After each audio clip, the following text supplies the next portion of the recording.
Herzlich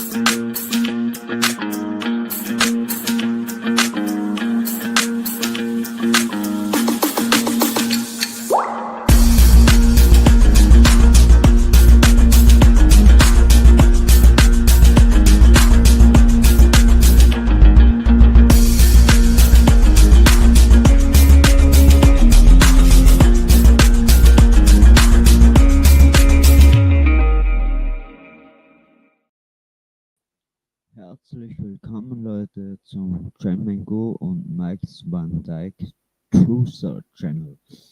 Den Link poste ich gleich mal rein, Leute. Gell? Ist gratis, könnt jederzeit reinkommen und mit mir mitdebattieren. Es geht heute um Anfänger von Flache Erde. Ich bin mir nicht unsicher, ich bin mir zu 100% sicher, dass wir belogen worden sind und dass sie Geld rausschöpfen und einfach, dass alles, was uns in Schulen beigebracht wird, eine Lüge ist. Ja. Zu 100% sicher. Gut, Leute, ich werde euch Beweise zeigen.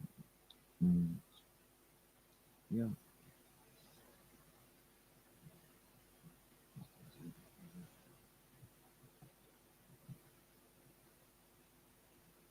Starten.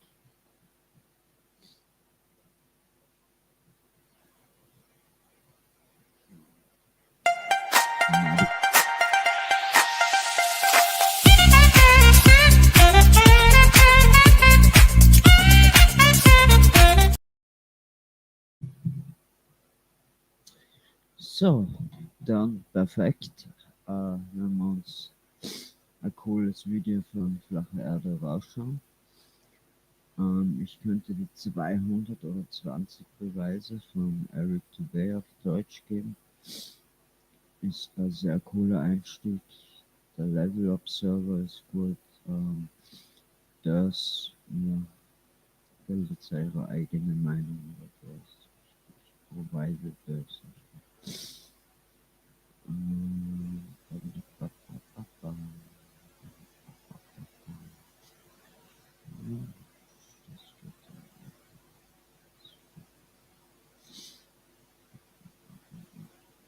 Die coolsten Videos findest du. Das ist ja alles so zensiert, und da findet wirklich nichts mehr. Grunddaten, sehr viel Musik noch. Und auf jeden Fall liked und subscribed. Das hilft dem Channel. Und mir die Message rauszubringen. Okay, eine Warnung. How do I put it? It was like, what do you care about them? What do you care about those people? What difference does it make to you? Take care of your own life. Do the best you can for you and your family. What do the rest of the people mean to you? They don't mean anything to you. They're just serfs. They're just people. You know, what's the end goal? The end goal is to get everybody chipped, to control the whole society. They want a one-world government controlled by them. Everybody has an RFID chip implanted in them. And if you're like me or you, and you're protesting what they're doing, they can just turn off your chip. Jo, leider die Wahrheit. Passt auf da draußen heute in dieser sehr konfusen Welt, was es geworden ist. Ja, ich sage immer, die Welt ist eine Bühne und sie belügen uns, die Obrigkeit, und beherrschen uns wie Vieh. Ja. Wir lassen es zu. Ja. Sie erzählen uns Lügengeschichten, die wir nicht mehr glauben, weil sie uns wirklich indoktrinieren. Sie missiven uns, sie spalten uns, sie schauen, dass sie die Familie vernichten, ausschalten. Alles, was irgendwie eine Gründung oder ein Ground zur Wahrheit hat, wird definitiv probiert zu zensieren, gespalten, Meinungen spalten. die wissen sehr genau, wenn wir ticken in der Herde, also wenn wir mehr sind, quasi. Und sie geben uns ja, also Boys hoffnungslos wären mit dabei. Wären wir wirklich die Mehrheit und vielleicht wird es irgendwann möglich sein, diese zu finden und sie aufzuhängen und ihre Eier abschneiden, ja, weil das sind verdammte kinderfressende, blutsaugende Manipulator, ja, die überall ihre Finger im Spiel haben, ja, und schaut's aus, wie nicht immer. Es könnte so einfach sein, es ist anders. Leider. Okay. So.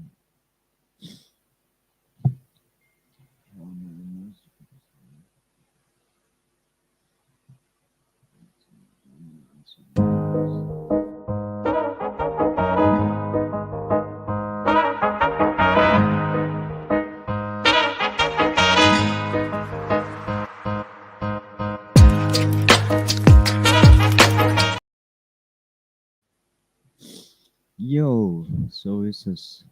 Leute, der Globe, rest in peace. Wenn einer in der Nähe ist, bitte komm rein. Ich würde dir gern die Augen öffnen. Wenn du ein bisschen Zeit mitbringst, dann haben wir das in 20 Minuten. Du wüsstest die Wahrheit. Ich würde es nicht sagen, wenn ich nicht sicher wäre. Ich weiß, dass man immer gleich als. Ich habe den ganzen Zirkus schon hinter mir. Also, das wird quasi nicht gefallen. Ja, alles möglich ist. Gut, ich schaue uns auf jeden Fall. Wir fangen flache Erde an, ja. Ich zeige euch schon mal so von die älteren Zivilisationen, die Mappen oder ihre Weltvorstellung von den älteren Zivilisationen. Haben wir Gott sei Dank noch bald Bilder.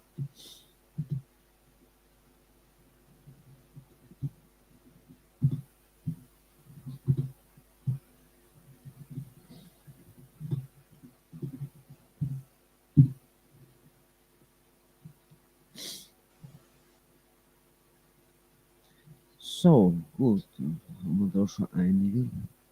Also Wikileaks, Prüfungstester. So wie Dave-Bild, aber ich muss es immer präsentieren. Entschuldigung, Leute, Entschuldigung.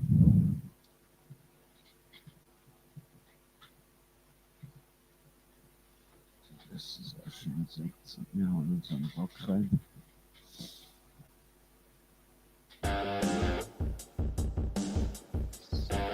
Gut, sind da das Englische.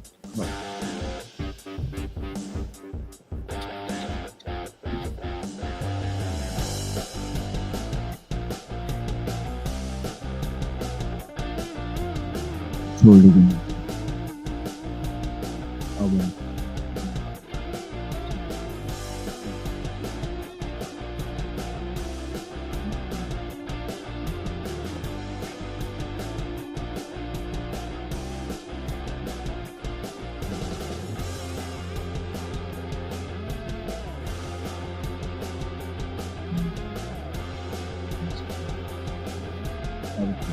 wie will irgendwer behaupten, dass ich 45 Milliarden nicht verpflichtet ist,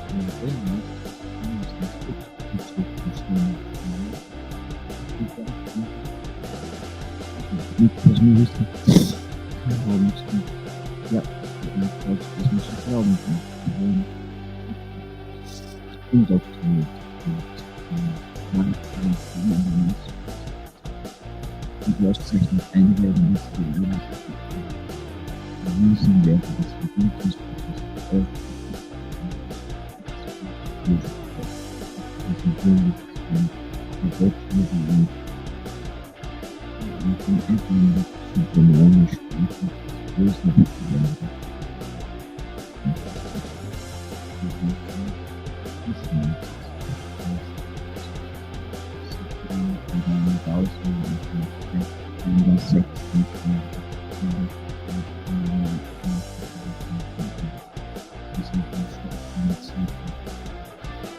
Also es gibt Geschichten,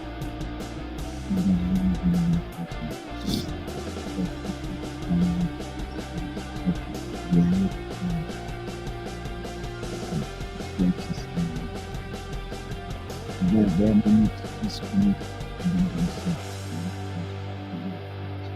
warum schlucken weiß nicht genau, wer ist gebildet geht man auf der Bibel mit einem lesen, wenn man vorkommt, natürlich angeschaut und sprechen mit den Typen und lieber vorher planen müssen, was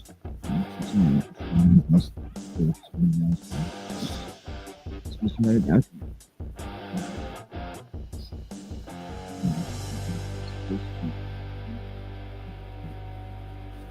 ja, es hat sich Gott sei Dank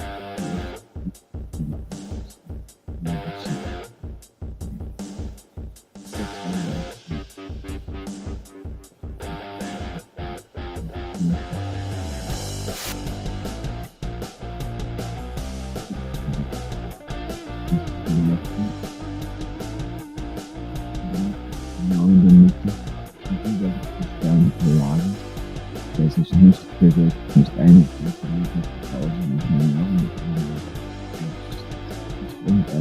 was auch immer unsicher Weltpreis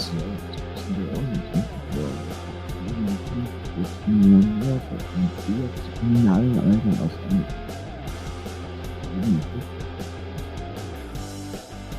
eigentlich können wir Expressionen nur das nicht. Woher ist Gott der Tausendhaus? Das ist ja scheiß Geschichten sein, glaubst du das? Ich will nicht mehr auserzählen. Das ist jetzt mal ein Horror. Jetzt will er die Sterne testen und kann dann sagen, und ich bin noch jetzt von wirklich.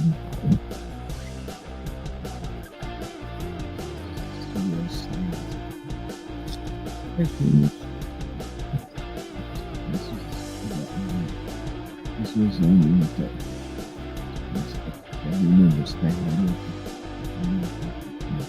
Erden verfolgen, die nur standen wollen uns gehört eigentlich, dass sie sich unter Morde gerissen haben und uns versklaven und verpflanzt haben.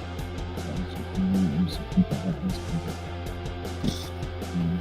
jetzt bleibt nur noch Zivilisation oder haben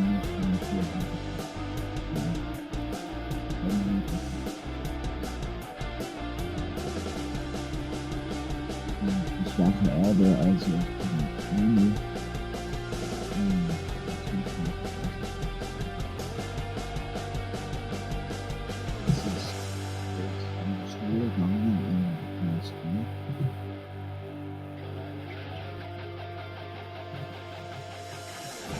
über flachen flache Erde, der dennoch gelehrt wird.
Black Person und selber so Plastik. Das haben sehr viele Filme. Das war ziemlich erwartet. Und dann wurde ganz gut. Das ist so nicht.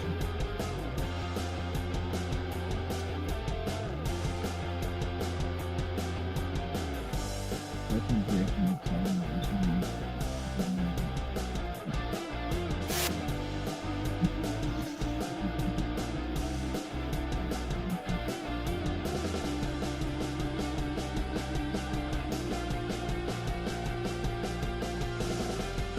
aus der Aufzugswerk ist. Das heißt, der macht mit der König des Landes.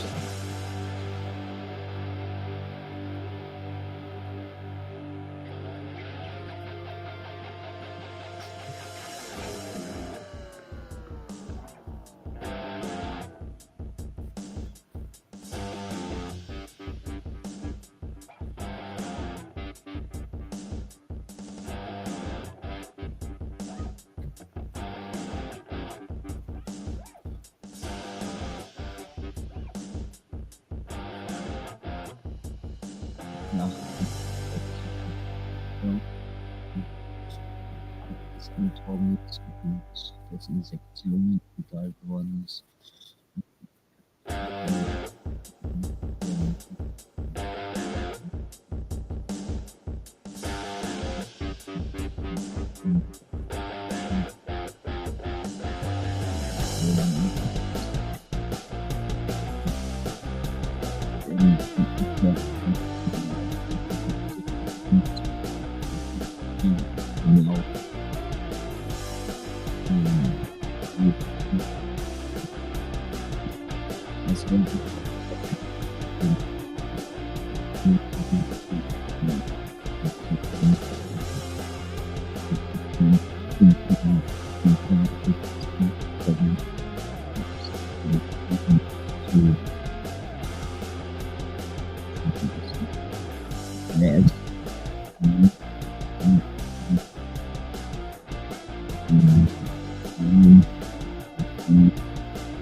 Ja, das steht zu Belügen.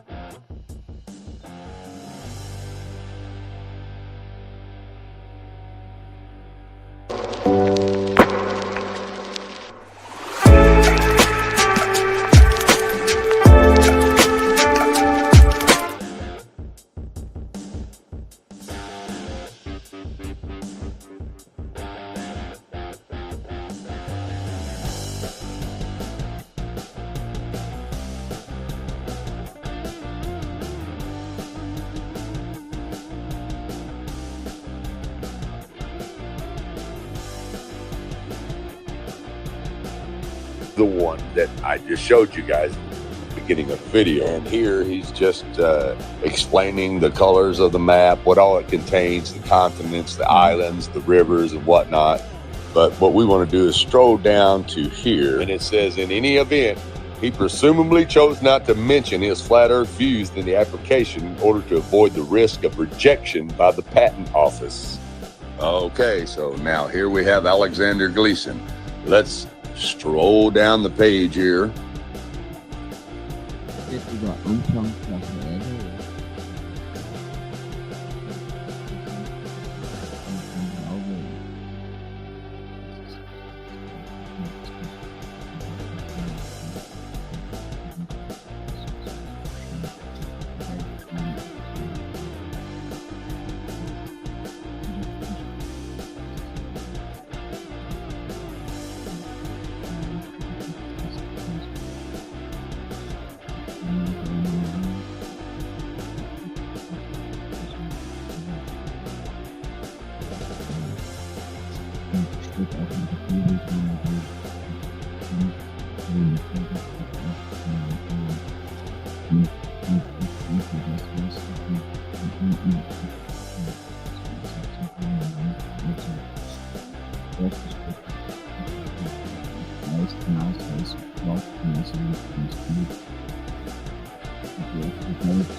Ja, ich möchte, dass das so möglich so viel, damit ich auch noch mehr Leute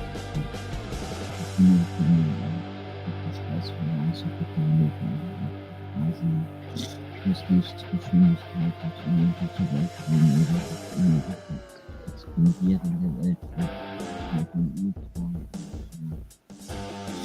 Ich habe noch heute nichts. Mir ist es bloß auch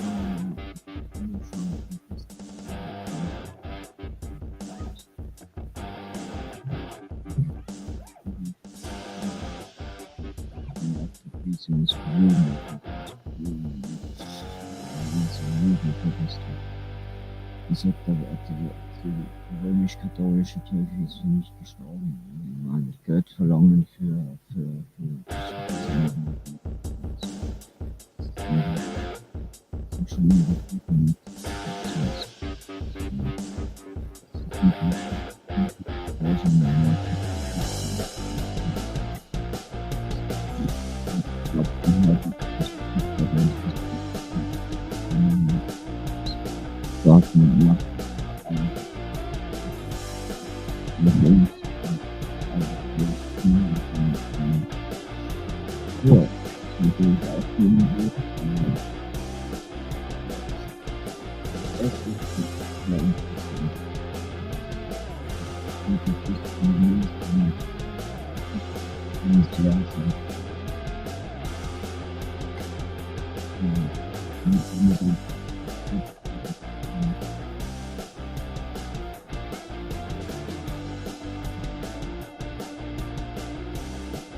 alles nicht.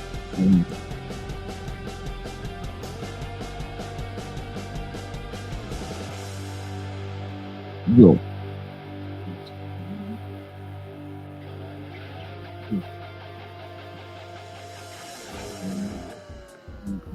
Das ist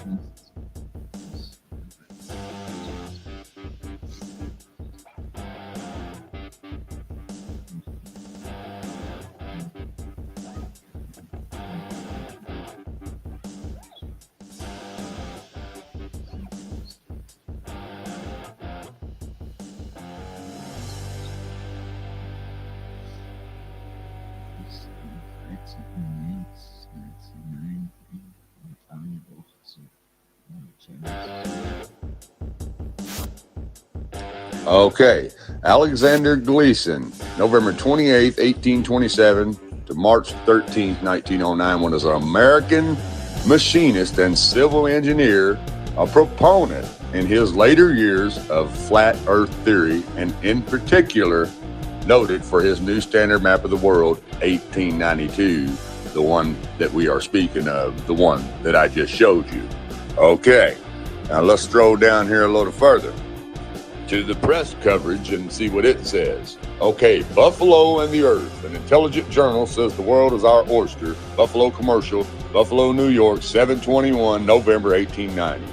Is it any wonder that Alexander Gleason of number 1201 Niagara Street is making an effort to prove that the Earth is flat? Nowadays, nothing seems impossible to a Buffalonian. When Mr. Gleason has successfully demonstrated his theory in regard to our planet, he will doubtless take possession of the Earth in the name of his native city. There was a time when Chicago...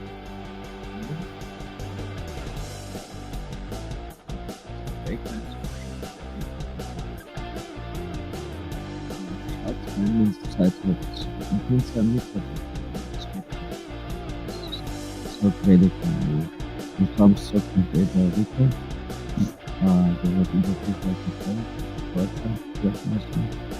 Also wird sicher großartiges Spielen, wenn jetzt rein ist.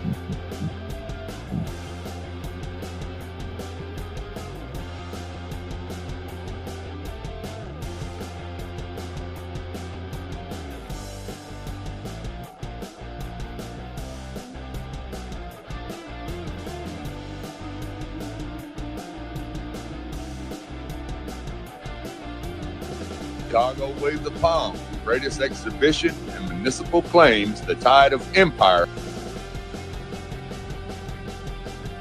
What it does say, it says, new standard map of the world, 1827 to March 13th, 1909, was an American machinist and civil engineer, a proponent in his later years of flat earth theory, and in particular noted for his new standard map of the world, 1892, the one that we are speaking of, the one that I just showed you.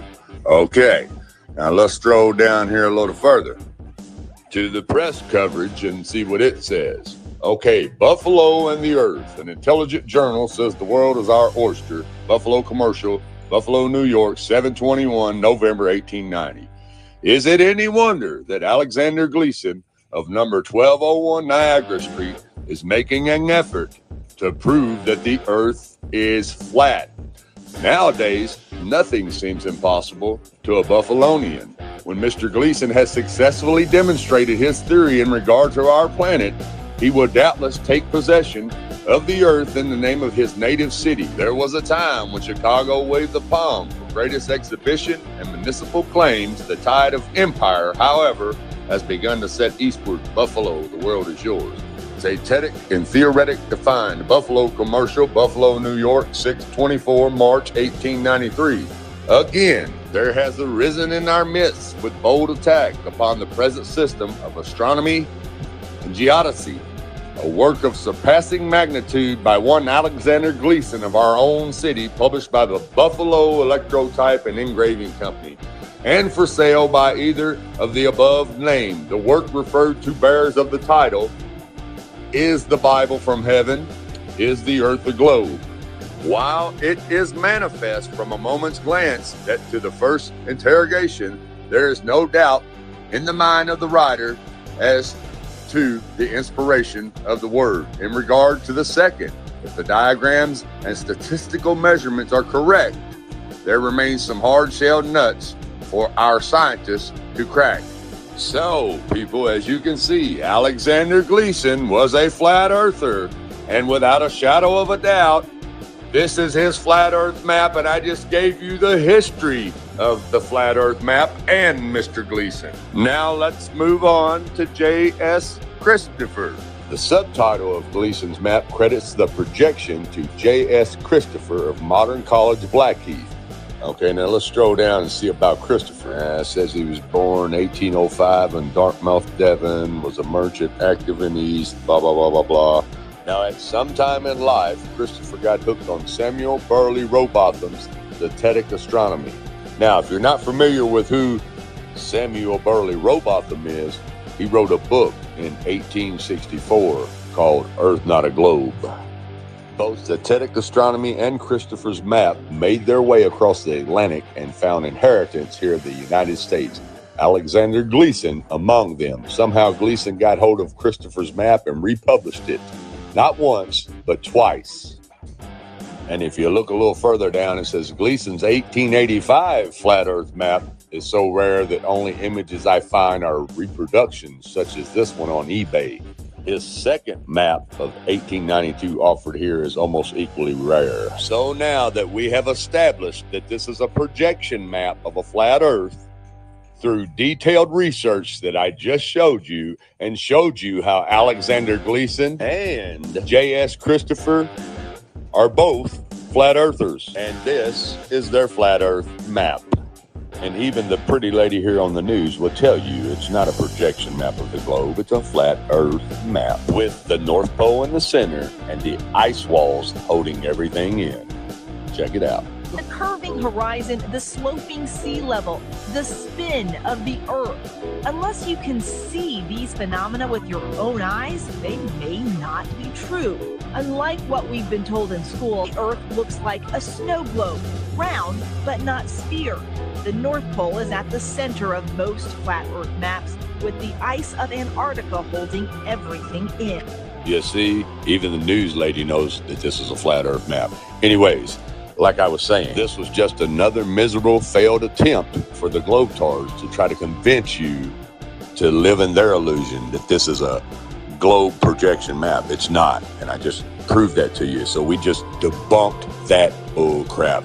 So these globe earthers that are on YouTube getting paid to make you think they're smart and know what they're talking about, you need to get your crayons and start over again with your illusional bullcrap, because we just proved to everybody how stupid you are with the projection of the real flat earth map. Everyone, thanks for watching. Have a good evening, and God bless.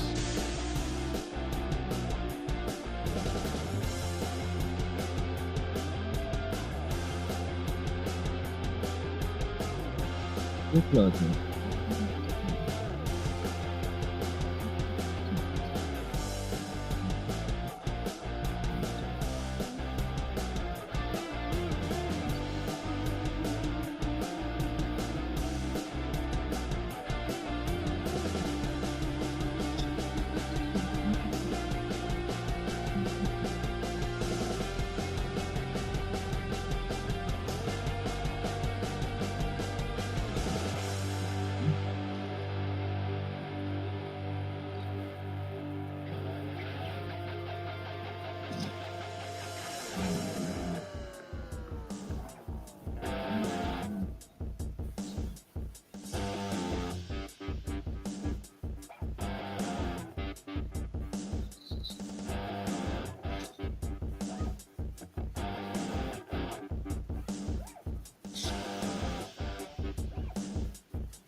Today, we're dealing with the ultimate conspiracy theory, something you wouldn't expect in the 21st century. In fact, It's something that you wouldn't expect in any century for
Earth is a level, motionless plane with the sun, moon, and stars revolving over and around us just as you experience every day. The North Pole is the magnetic monopole center point, with Polaris, the North Pole star, situated directly above. Polaris is the only motionless star in the heavens, with all the other constellations revolving perfect circles over the Earth every night. The so-called planets, known to the ancients as wandering stars, were named such because they were observed then, as we can observe today, to wander the heavens, taking their own unique spirograph-like patterns, making both forward and retrograde motions over and around the Earth during their cycles. Meanwhile, the fixed stars were named such because they were observed then, as we can observe today, to stay fixed in their constellation patterns night after night, year after year, century after century, never changing their relative positions. If Earth was truly a tilting, wobbling, spinning space ball, as NASA and modern astronomy proclaim, rotating 1,000 miles per hour on its axis, revolving 67,000 miles per hour around the sun, spiraling 500,000 miles per hour around the galaxy, and shooting off several million more miles per hour through the universe,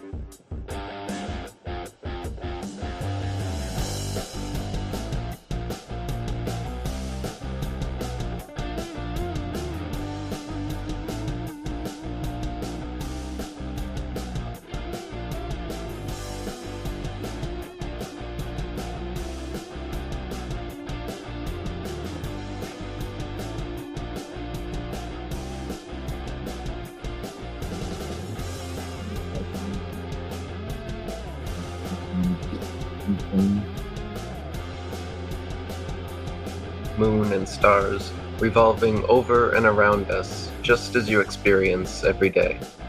The North Pole is the magnetic monopole center point, with Polaris, the North Pole star, situated directly above. Polaris is the only motionless star in the heavens, with all the other constellations revolving perfect circles over the Earth every night.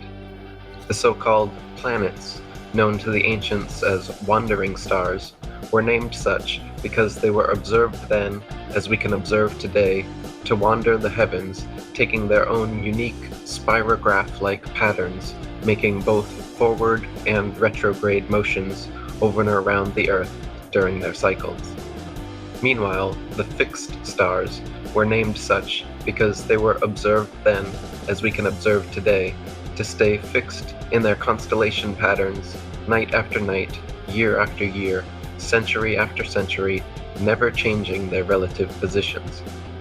If Earth was truly a tilting, wobbling, spinning space ball, as NASA and modern astronomy proclaim, rotating 1,000 miles per hour on its axis, revolving 67,000 miles per hour around the sun, spiraling 500,000 miles per hour around the galaxy, and shooting off several million more miles per hour through the universe, the star patterns would never look the same 2 nights in a row, let alone be fixed in exactly the same constellations for thousands upon thousands of years. The reality is that the Earth and Polaris do not move, while everything else in the heavens revolves over Earth and around Polaris, east to west, like in a planetarium dome. Our Earth planetarium, however, is so vast that perspective won't allow any observer to see all the stars simultaneously from any one vantage point. We can see Polaris, Ursa Major and Minor, and other northern constellations from every point north of the equator simultaneously, but conversely cannot see the so-called South Pole star, Sigma Octantis, the Southern Cross, or other outer constellations simultaneously from every point south of the equator, because they all sweep over a great southern arc from their rise in the evening to their setting in the morning. Facing north, the stars turn counterclockwise from right to left. Facing south, they turn clockwise from left to right. Facing east, they rise in front and set behind, while facing west, they rise behind and set in front. So their apparent motion, angle, and inclination changes depending where you are on Earth and what direction you are facing. But their actual movement is always east to west.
As I have discussed before, if we lived on a ball, it's axiomatic that all aircraft must continually dip their noses to account for the curvature of the Earth. If a commercial airline flies at 575 miles per hour, in just 10 minutes of flight, the airplane would have to drop approximately 6,123 feet to maintain level flight. That's a huge adjustment. We are going to analyze an amazing time-lapse filmed by a pilot on a flight from Munich, Germany to Sao Paulo, Brazil. You can find the unedited version on this website. Please note that this Beyond Clouds website has no association with the flat Earth, which means this evidence comes from an unbiased party. The distance for the full flight from Munich to Sao Paulo is over 6,000 miles, but the recording was only for approximately 3,000 miles. That begins before Palma, located on the island of Majorca, Spain, and the video ends before the equator after the plane passes Dakar, Senegal, on the western coast of Africa. For this time lapse, we're going to track these two stars. For brevity, I'm going to speed up the footage. The plane is going to adjust its heading left and right a few times, but try to keep an eye out for those two stars.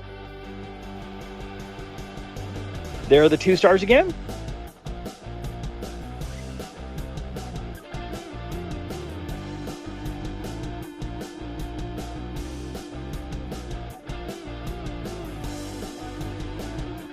Here they are over on the right side.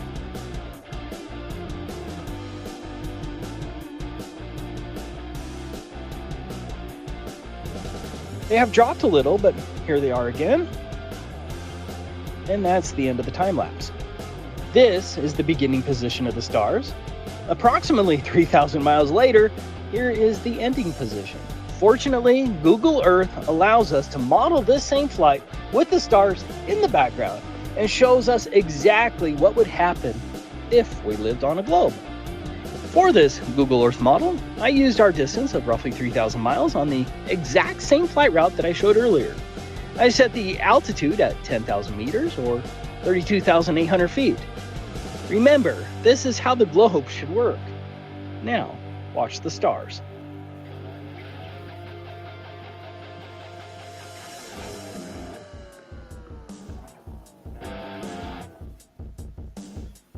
There's no question about it. As the viewpoint continually dips, the stars rise up, exactly as we would logically expect if we lived on a ball. The stars are not just rising up a little bit, which would be open to debate. The upward movement is huge and unmistakable. The pilot's time lapse of the stars showed us that this downward curvature adjustment does not happen. Therefore, the Earth is not a globe. Thank you for watching.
mittlerweile.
Armstrong and Aldrin try to master the lunar module, knowing that it can be only so realistic on Earth. They were pilots that were trained to fly in its atmosphere. Those skills are completely useless at the moon because there's no atmosphere. They needed something called the Lunar Landing Training Vehicle, which was a special machine designed to replicate flying in the moon's 1/6 gravity, even though you were still on Earth. Astronauts call it the flying bedstead. In the center, a big jet engine that points straight down, with a pilot's seat bolted on top. Each flight is a precarious venture. There was no safety net. If you tilted too far, you could just fall out of the sky. You really had to be on your toes. In 1968, Neil Armstrong prepares for his 21st flight in the Lunar Lander trainer. The first 20 went well.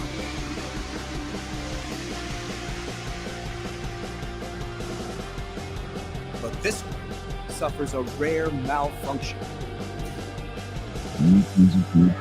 All of a sudden it lurched, kind of tipped over on one side.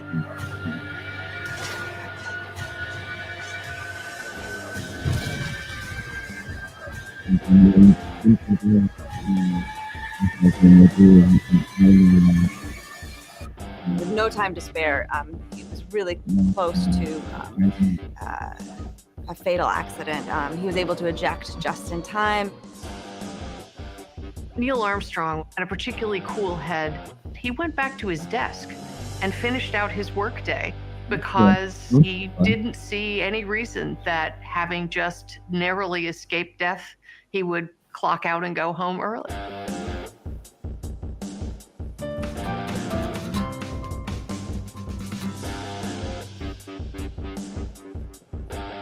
Yeah.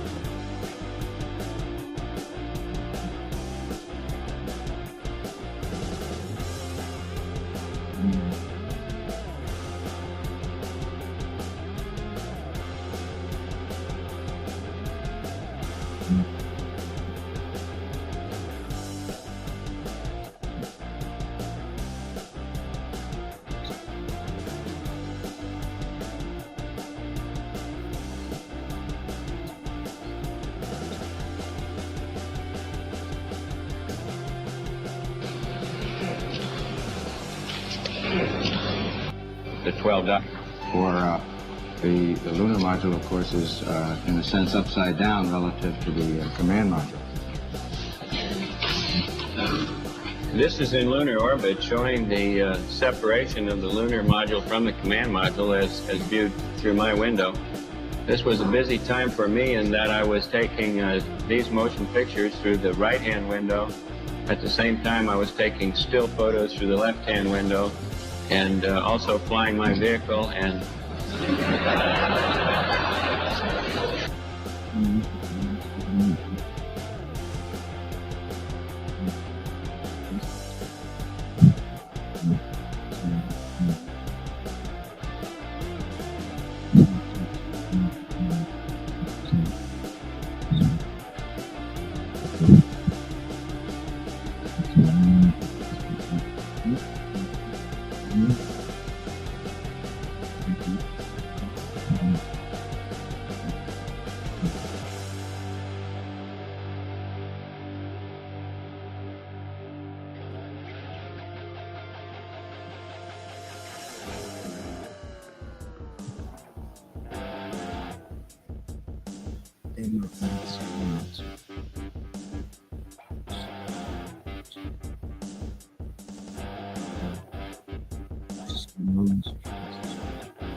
Ja, wie sieht's aus?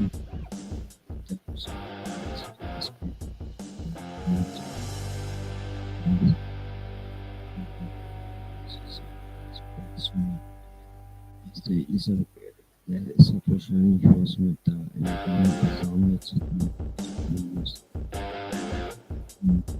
Spiegel nicht.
Aber nichts erschaffen. Das ist gut.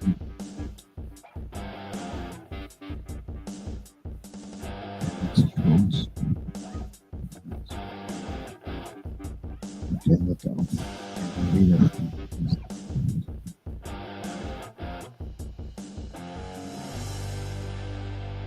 Wir haben das knapp nur gewartet. Das ist ja ein Scherz. Traurig. Ich finde es so viel, dass die einen Wort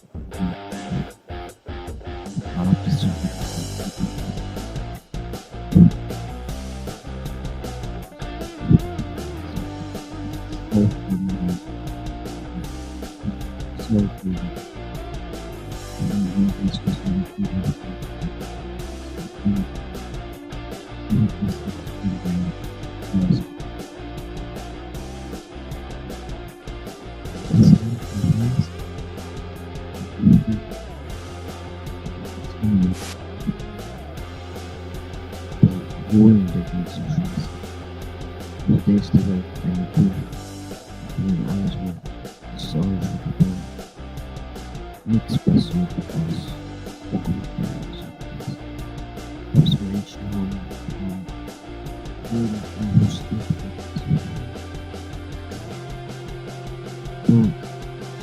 Beste was dat machen het so wie heißt der Schauspieler von Ukraine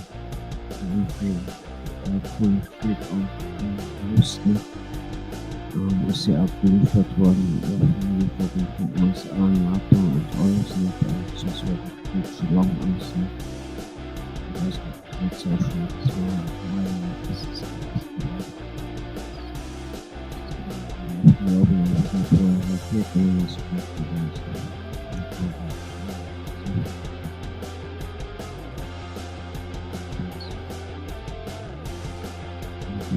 letztes Mal Trump gemacht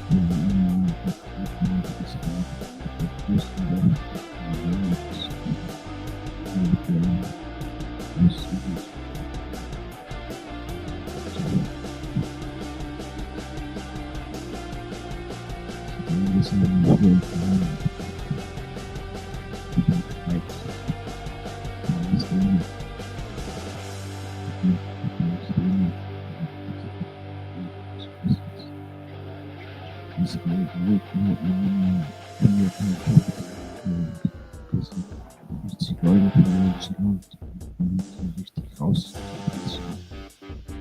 Mittlerweile haben sie die meisten Positionen voller Banane. Das ist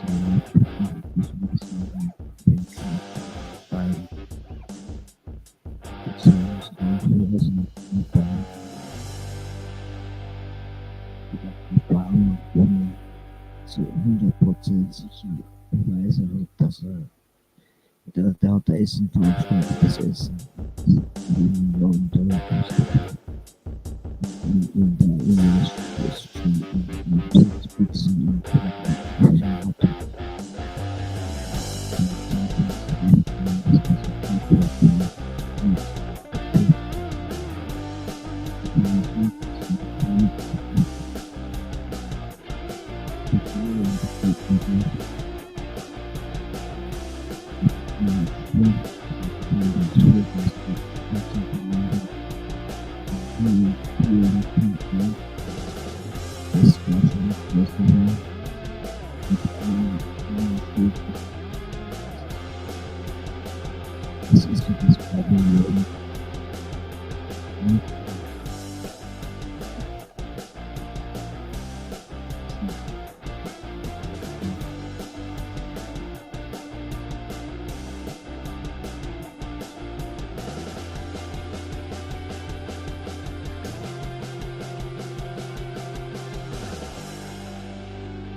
Probably poorly, and taking a close look at the limb as he turned around.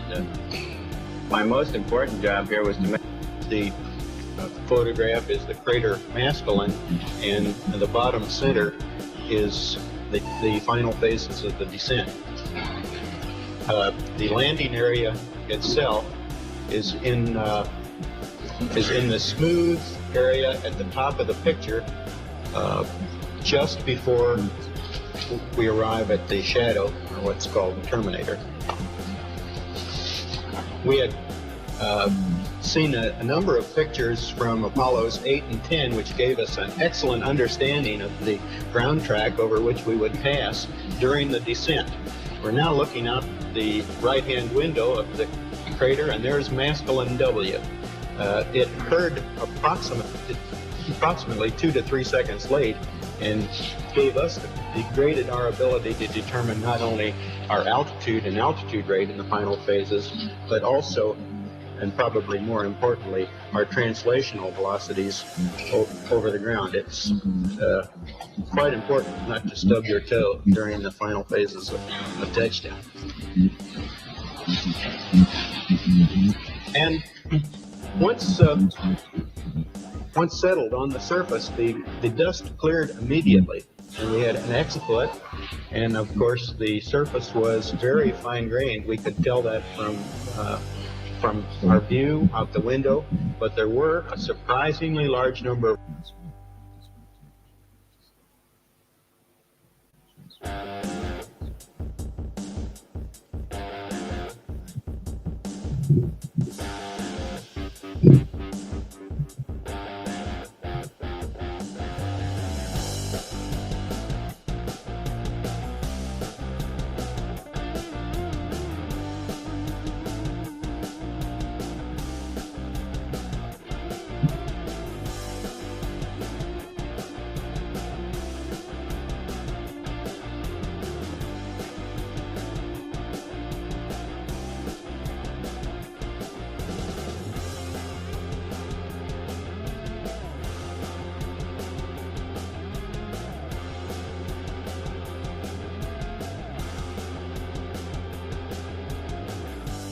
makes me always happy.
sich auch die meisten Darstellungen des Sonnensystems, wie beispielsweise diese hier, die ihr gerade seht. Aber das ist noch lange nicht alles. Ja, aber auch nicht wirklich. In diesem Video erfahrt ihr, wie ihr euch... So sieht die Bewegung des Sonnensystems in Wahrheit nicht aus. So wie hier schon eher, aber auch nicht wirklich. In diesem Video erfahrt ihr, wie ihr euch gerade wirklich durch den Weltraum bewegt. Und ich verspreche euch, das wird euch wirklich umhauen. Bleibt also unbedingt bis zum Ende dran. Und wenn es euch gefällt, dann freue ich mich galaktisch über einen Daumen nach oben und einen Kommentar. Denn dadurch kriegen wir den YouTube-Algorithmus dazu, dieses Video noch mehr Menschen anzuzeigen. Vielen Dank, Leute. Herzlich willkommen.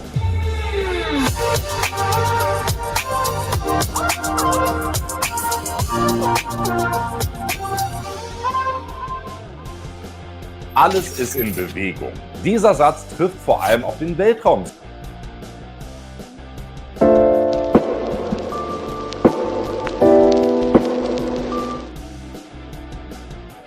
zu. Nehmen wir alleine mal die Bewegung unserer Erde um die Sonne. Die Erde rast mit durchschnittlich 30 Kilometern pro Sekunde um unseren Stern. Also alleine seit dieses Video begonnen hat, sind wir schon hunderte Kilometer auf unserer Bahn um die Sonne gedüst. Wirklich unfassbar. Und auf diese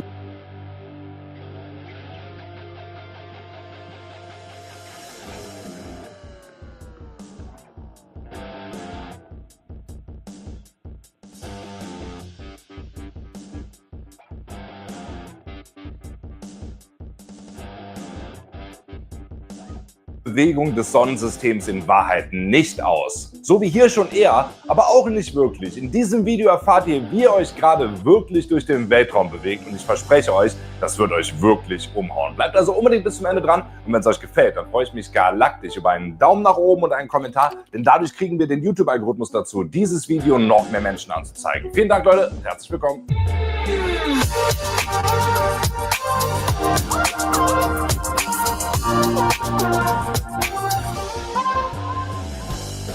Alles ist in Bewegung.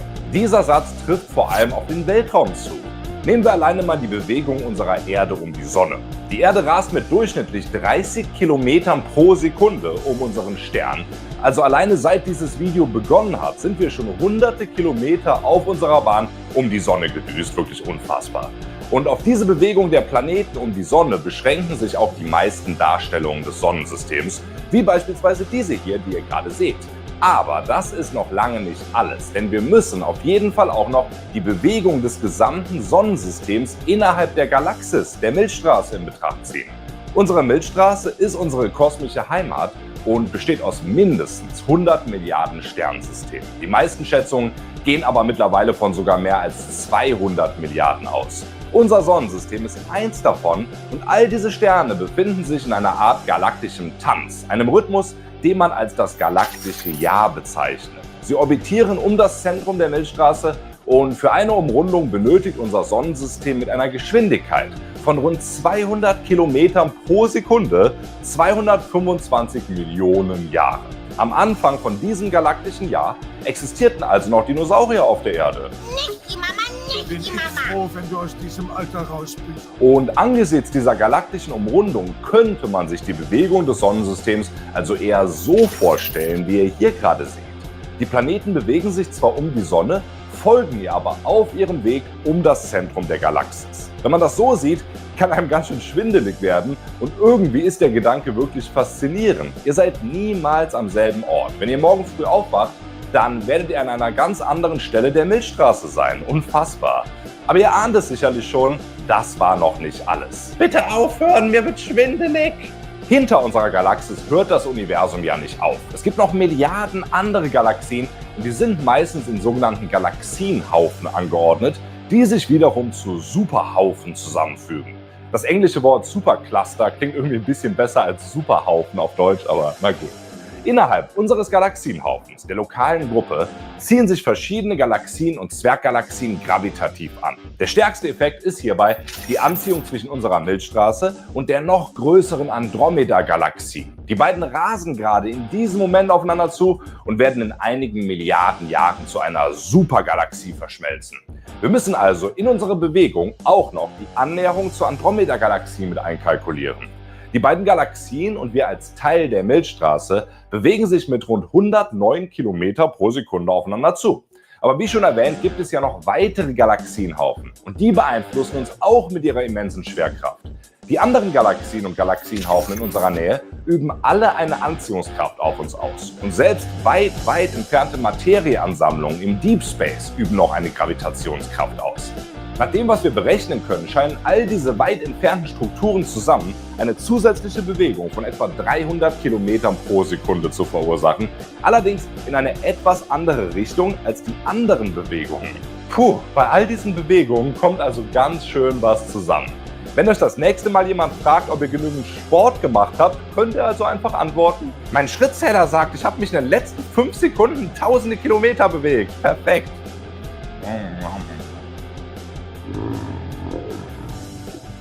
Aber es gibt noch eine Bewegung, die kaum jemand auf dem Schirm hat, und die wird verursacht durch die große Leere. Und ich meine nicht die im Kopf einiger Leute. Also für jedes Atom oder Materieteilchen im Universum, das sich in einer überdichten Region zusammenballt, wie Regionen mit vielen Galaxienhaufen, gibt es auch Regionen, die die gleiche Menge an Masse verloren haben. Genauso wie eine Region, die dichter ist als der Durchschnitt, mehr Schwerkraft ausübt, wird eine Region, die weniger dicht ist als der Durchschnitt, entsprechend weniger Schwerkraft ausüben. Wenn man einen großen Bereich des Raums mit weniger Materie als der Durchschnitt hat, wirkt die fehlende Anziehungskraft wie eine abstoßende Kraft, sowie die zusätzliche Anziehungskraft wie eine anziehende Kraft wirkt. In unserer kosmischen Nachbarschaft befindet sich gegenüber dem Ort der größten Überdichte in unserer Nähe eine große Leere mit geringer Dichte. Da wir uns zwischen diesen beiden dichten Regionen befinden, addieren sich die anziehende und die abstoßende Kraft, wobei jede einzelne etwa 300 Kilometer pro Sekunde beträgt und die Gesamtzahl sich 600 Kilometer pro Sekunde nähert. Das sind also im Großen und Ganzen die Faktoren, die unsere Bewegung durch den Kosmos beeinflussen. Da höre ich jetzt schon einige von euch nervös fragen: Aber was für eine Geschwindigkeit ergibt das denn insgesamt? Der Punkt ist, dass das extrem auf den Bezugspunkt ankommt. Und deswegen war auch keine der Darstellungen der Bewegung des Sonnensystems komplett falsch oder komplett richtig. Es kommt eben einfach darauf an, womit man es in Bezug setzt. Wenn man all diese Bewegungen zusammenzählt, also die Drehung der Erde an sich, die Drehung der Erde um die Sonne, die Bewegung der Sonne um das galaktische Zentrum, die Bewegung der Milchstraße und der Andromeda-Galaxie aufeinander zu und die lokale Gruppe, die von den überdichten Regionen angezogen und von den weniger dichten abgestoßen wird, erhält man eine Zahl dafür, wie schnell wir uns tatsächlich zu einem bestimmten Zeitpunkt durch das Universum bewegen. Und die Gesamtbewegung beträgt 368 Kilometer pro Sekunde in eine bestimmte Richtung, plus oder minus etwa 30 Kilometer pro Sekunde, je nachdem, welche Jahreszeit es ist und in welche Richtung die Erde sich gerade bewegt. Jetzt brauche ich mal eure Hilfe. Wenn ihr gut in Mathe seid, dann rechnet mal aus, wie viele Kilometer wir uns in diesem Moment seit Anfang des Videos durch den Weltraum bewegt haben, und schreibt es mir mal in die Kommentare. Ich bin super schlecht in Mathe, also ich verlasse mich auf euch, Leute.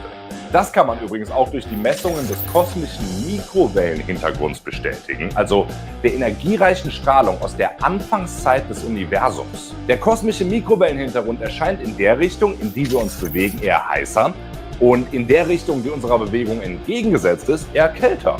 Wenn man jetzt aber nicht mehr unser Sonnensystem als Bezugspunkt nimmt, sondern zum Beispiel die lokale Gruppe, dann kann man ausrechnen, dass sich unsere Galaxiengruppe, also Milchstraße, Andromeda, Triangulum-Galaxie und all die Zwerggalaxien, in ungefähr 727 Kilometern pro Sekunde relativ zum kosmischen Mikrowellenhintergrund bewegt. Quintessenz: Es kommt extremst auf die Perspektive an. Keine Darstellung ist ganz richtig oder ganz falsch. Wie in Diskussionen mit anderen Menschen. Außer der andere hat Unrecht, dann ist er ein Vollidiot. Unser Sonnensystem ist also eine Art kosmischer Spielball, der von allerhand Schwerkrafteinflüssen hin und her geschubst wird, und insgesamt ergibt das einen wunderschönen kosmischen Tanz. Wirklich ein faszinierender Gedanke, dass wir alleine seit Anfang des Videos eine unglaubliche Reise durchs All gemeinsam unternommen haben und nun nicht nur an einer anderen Stelle der Galaxis sind, sondern an einem ganz anderen Punkt des Universums, da sich die Milchstraße in der Zwischenzeit ja auch bewegt hat. Jetzt bewegen wir uns aber ebenso schnell mal zu einem der faszinierendsten Objekte des Sonnensystems, der Sonne. Die NASA hat beobachtet, wie ein Stück von der Sonne abgebrochen ist. Kein Witz. Schaut euch die unfassbaren Originalaufnahmen mal im angezeigten Video an, ist sehr spannend geworden. Und wenn ihr meine Arbeit unterstützen wollt, dann gönnt euch in meinem Weltraumshop die Shirts aus den Videos, Plüschplaneten, echte Meteoriten und vieles mehr. Jeder Kauf hilft mir, den Kanal weiterzuführen. Ansonsten würde ich sagen, sehen wir uns im nächsten Video. Macht's gut, Leute.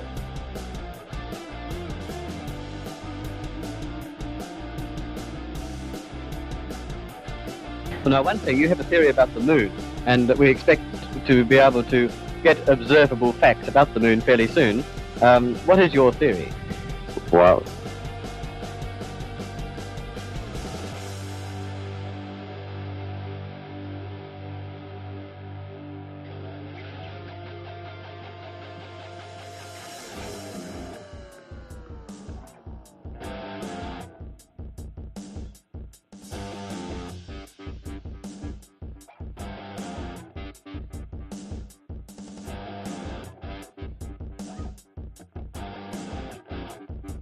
Well, now, one thing, you have a theory about the moon.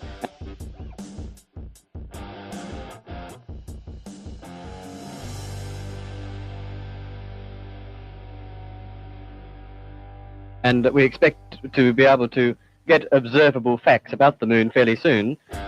What is your theory? well, it is by now rather more than a theory. 10 or 11 years ago, I stated to various scientists that the moon is not a piece of rock, but it is plasma phenomena, cosmic plasma, and that this fact will eventually be confirmed. I made certain predictions which were already confirmed in 1958, and the situation now is coming close to a complete confirmation. What will be the result if you're proved to be correct in your theory? The result will be profound and decisive, because it will give proof that a complete reinvestigation of the laws of nature is necessary. Because if the moon is a plasma, no man will ever land on it. Soft landing attempts will all fail. That means that the mass of the moon is far less than is currently assumed. It's in a different state of energy, and it has far less mass. That means there is no more explanation for the tides. If the moon, for example, had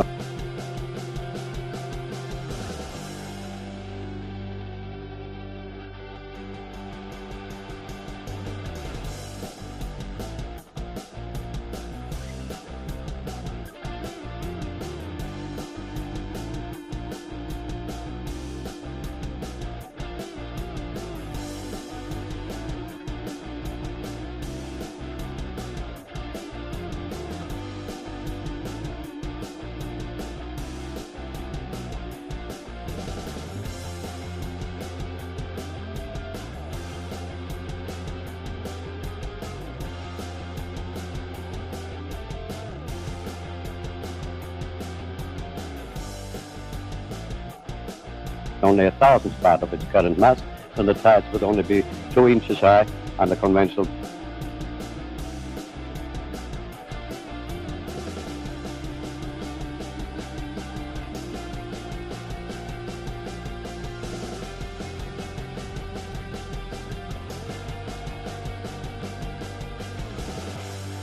theories instead of sometimes 14 feet. And that means that if it is proved that the moon is a plasma, then all gravitational theories are out, and the new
of the cosmos and of its laws has to be evolved. Aren't you being a bit adventurous, though, because you know we're going to be able to test out your theories on the moon fairly soon? Well, not anymore. 11 years ago, of course, it was rather taking a risk. I was considered a lunatic, of course. But by now, the evidence accumulated evidence is already so much in my favor that I'm not taking any risks anymore. On the contrary, there is scientific views expressed all over the world now that the moon seems to be of a quite different nature of what was assumed. But the Americans and Russians are thinking of landing men on it. Well, that will never happen. Not on the moon. On Mars, on Venus, on other planets, yes. But the moon is definitely, as I assert, the plasma.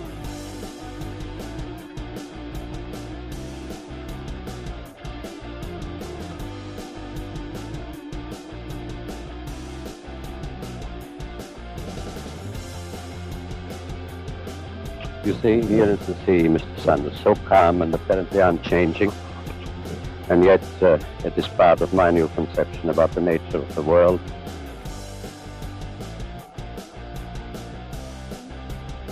Now, one thing, you have a theory about the moon, and we expect to be...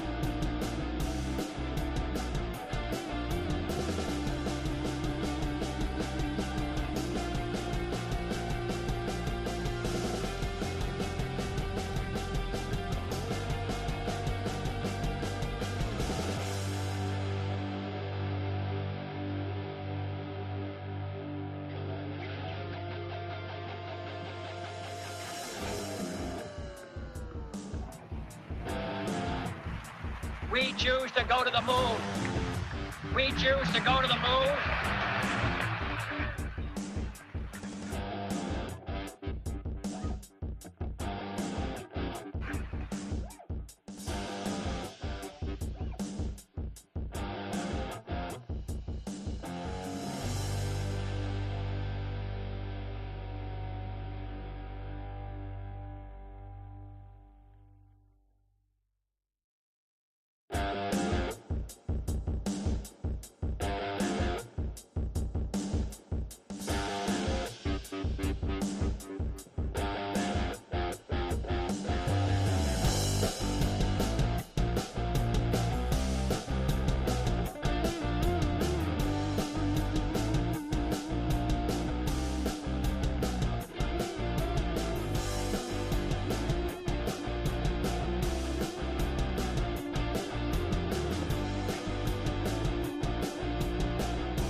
Sie torkeln, fallen hin und bewegen sich offenbar tollpatschig.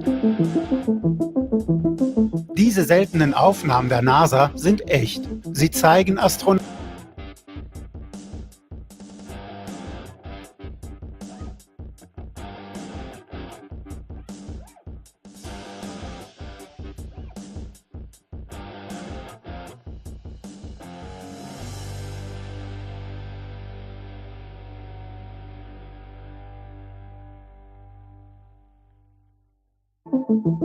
Sie torkeln, fallen hin und bewegen sich offenbar tollpatschig. Diese seltenen Aufnahmen der NASA sind echt. Sie zeigen Astronauten der Apollo-Missionen bei ihren Mondspaziergängen. Was lustig aussieht, ist in den 70ern gefährlich gewesen. Durch die Stürze hätte der Raumanzug Schaden nehmen können. Die Aufnahmen, damals wie heute, eine Sensation.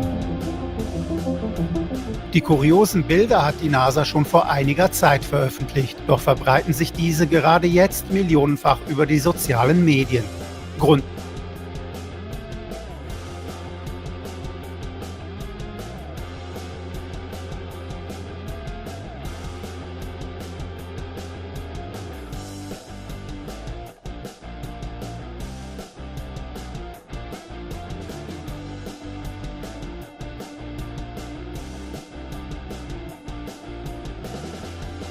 Dafür könnte die aktuell verschobene Mondmission Artemis sein. Sie torkeln, fallen hin und bewegen sich offenbar tollpatschig. Diese seltenen Aufnahmen der NASA sind echt. Sie zeigen Astronauten der Apollo-Missionen bei ihren Mondspaziergängen. Was lustig aussieht, ist in den 70ern gefährlich gewesen. Durch die Stürze hätte der Raumanzug Schaden nehmen können. Die Aufnahmen, damals wie heute, eine Sensation. Die kuriosen Bilder hat die NASA schon vor einiger Zeit veröffentlicht, doch verbreiten sich diese gerade jetzt millionenfach über die sozialen Medien. Grund dafür könnte die aktuell verschobene Mondmission Artemis sein. Die NASA will mit ihrem Artemis-Programm wieder Menschen auf dem Mond spazieren lassen, frühestens 2025. Geplante Testflüge Anfang September sind aus technischen Gründen verschoben worden.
Proceeded, 3, 2, 1, ignition. Right away, Houston. Vector grid. Ag thought. The human presence on the moon did not end with Gene Cernan's final footsteps, nor with Jack Schmidt's final words before the Apollo 17 lunar module launched from the lunar surface on December 14, 1972. The remnants of the 6 Apollo endeavors will, of course, remain on the lunar surface indefinitely as monuments of... Proceeded, 3, 2, 1, ignition. Right away, Houston. Vector grid. Ag thought. The human presence on the moon did not end with Gene Cernan's final footsteps, nor with Jack Schmidt's final words before the Apollo 17 lunar module launched from the lunar surface on December 14, 1972. The remnants of the 6 Apollo endeavors will, of course, remain on the lunar surface indefinitely as monuments of 20th century space exploration. But for 5 years after Apollo 17, a human presence on the moon was maintained through a collection of experiments at each landing site called the ALSEP program. When the Apollo Lunar Surface Experiments Package, or ALSEP, program was terminated on September 30th, 1977, it brought an end to 8 years of continuous data collection on a planetary body, a record that would stand, I believe, until Opportunity rolled past 3,000 souls in 2012. And, much like Opportunity, ALSEP experiments long outlived their nominal 1-year lifetimes. The ALSEP program relayed real-time data on seismicity, natural and astronaut-made, solar wind, strength, ion flux, shallow surface heat flow, and more to the distributed manned spaceflight network on Earth. Analog magnetic tapes, 14-track range tapes from the distributed network were collected at the Johnson Space Center, JSC, for further processing and re-recording. Range tapes made between November 1969 and February 1973 were to be permanently archived at Goddard Space Flight Center. Between 1973 and February 1976, a day's worth of data from each site were stored onto separate magnetic tapes on 7-track digital ArcSave tapes, so range tapes could be recycled. Data processing was moved off-site between 1976 and 1977 to the University of Texas, where the use of ArcSave tapes were replaced by 9-track digital tapes or work tapes. And throughout this 8-year period, numerous tapes were made for preliminary reports by PIs, which are PI tapes. Well over 5,000 ArcSave tapes were produced during the years of ALSEP data collection, and today, most of those are missing. The extended mission life of ALSEP operations created some unanticipated issues for PIs.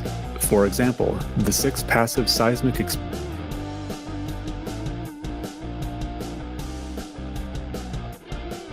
experiments recorded data 24 hours a day, enough to fill over 1,000 range tapes per year for each site. The ever-growing volume of data tapes were increasingly difficult for PIs to work with, although this was somewhat abated by transferring to higher data density tapes. The sharp decline in post-Apollo funding, NASA's budget dropped by a third in the 1970s, meant some PIs could not devote the hours necessary for data processing and maintenance.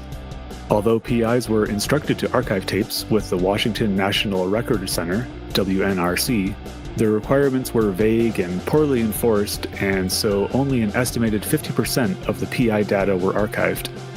In some cases, this was only a subset of processed, quote, scientifically important data as selected by PI teams. Records show something like 3,270 ArcSave tapes made between April 1973 to February 1976 were sent to WNRC. Records also show a massive withdrawal of analog tapes from the WNRC, prompted by the tape shortage in 1980, which included about 2,800 ArcSave tapes as Goddard Space Flight Center staff searched high and low for reusable or recyclable tapes. Fortunately, the 7-track digital tapes were not their target. The Apollo 11 landing footage tapes were probably not as fortunate, but instead of returning them to WNRC, the ArcSave tapes were stored in the basement of GSFC. Many of these were later destroyed in a 1990 building flood, and the trail of surviving tapes goes cold after they were removed from the basement of GSFC during cleanup. Modern computers could do so much more with ALSEP tapes than was previously possible if only the data were available.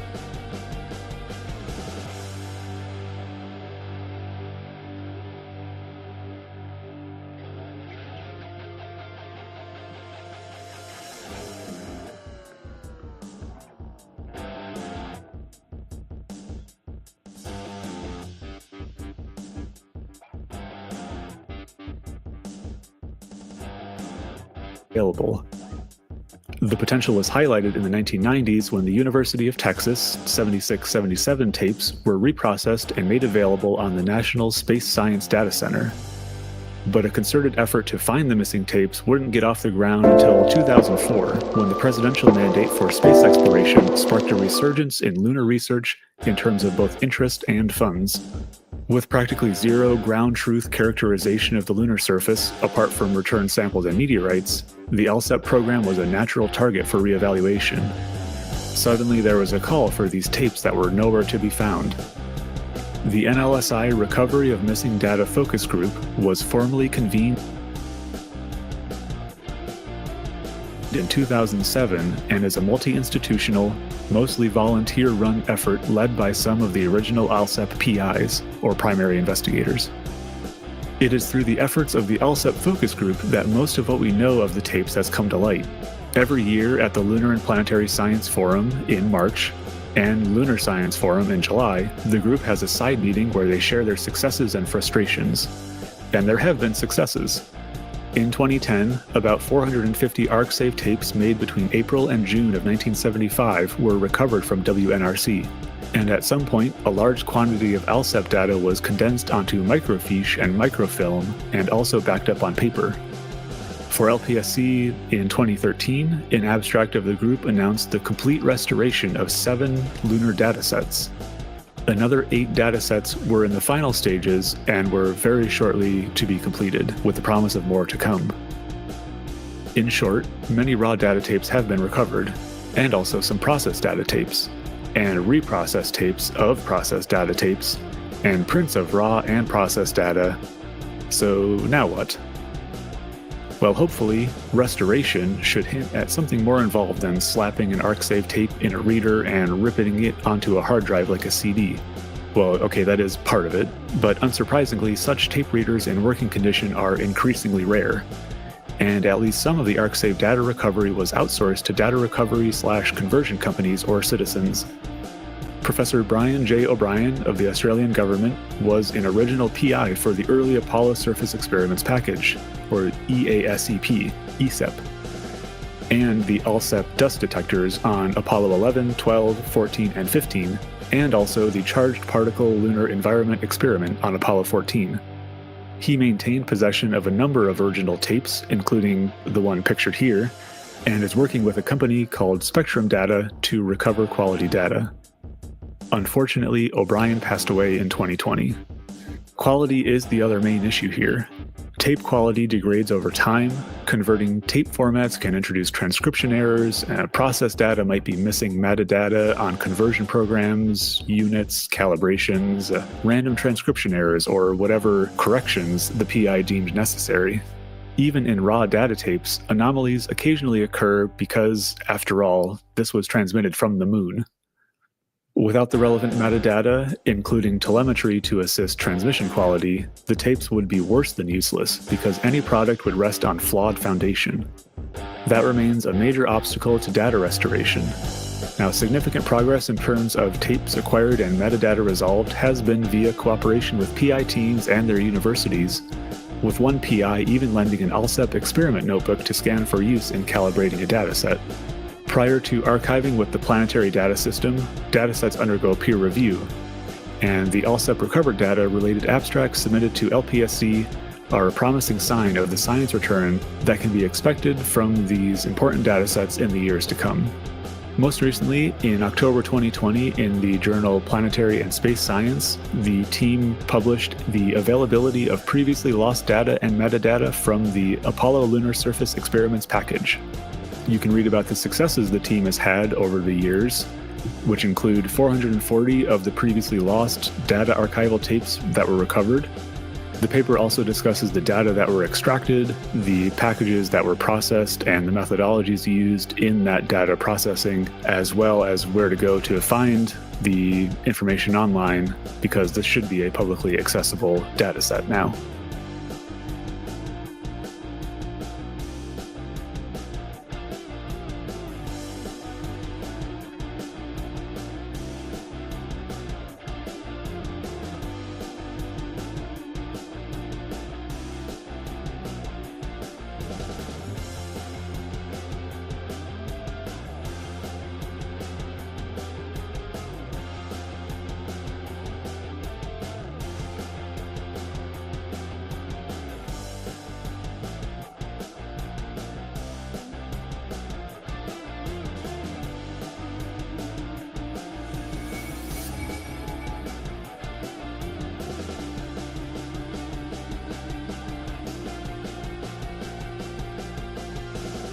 So FOAMC, it's an experiment on foams.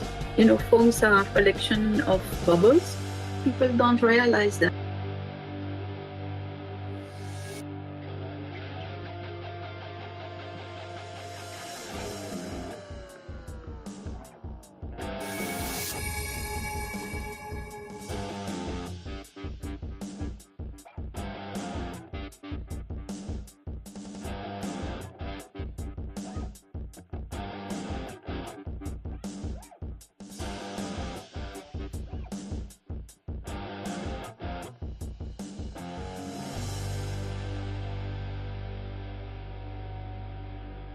So FOAMC, it's an experiment on foams. You know, foams are a collection of bubbles. People don't realize.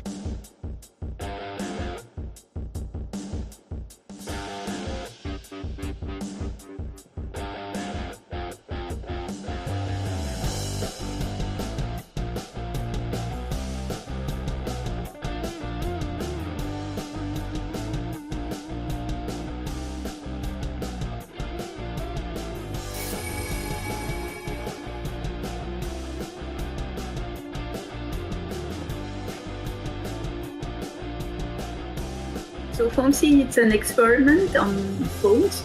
You know, foams are a collection of bubbles. People don't realize that. They see foam bubbles and they wonder why scientists would be interested by, some bubbles. Children like them very much, but it's scientifically, it's a very interesting system, and it has so many applications. This a small box, and in this very small box you have a carousel with 20 cells, the cells where the foams are made. In the middle you see the Columbus section of the ISS. This is the European section, and in the Columbus you have several racks, like one that is on the left, and it's called Fluid Science Laboratory, FSL. And below that you see the experiment container, and it goes into this fluid science laboratory. The results go to the USOC, the Belgium center where the data are received and who control.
So my most recent video highlighting the silliness of the final experiment has upset quite a lot of people, like it would do.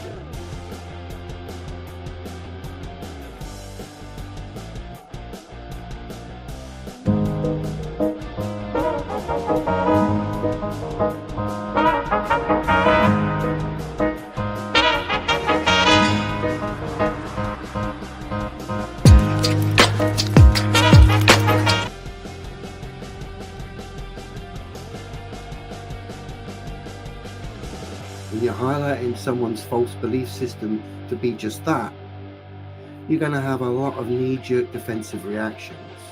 In the comment section of the video and the videos made about me regarding that and the silly claims that have come since that are very telling indeed. But here's the thing, guys. If the sun does circle in Antarctica for 24 hours in December, it doesn't prove a globe. It just shows you this concept, this alternative product that was put out there that quite a lot of people bought into. It means this alternative product to the globe, one with a circling sun above it, it means this product has problems. It doesn't mean suddenly demonstrable reality is wrong and the globe Earth theory is correct. No, it just means the alternative product that was put out there has problems. I don't buy into products. I simply stand by what is. Here's the incredible, here's the incredible telling thing with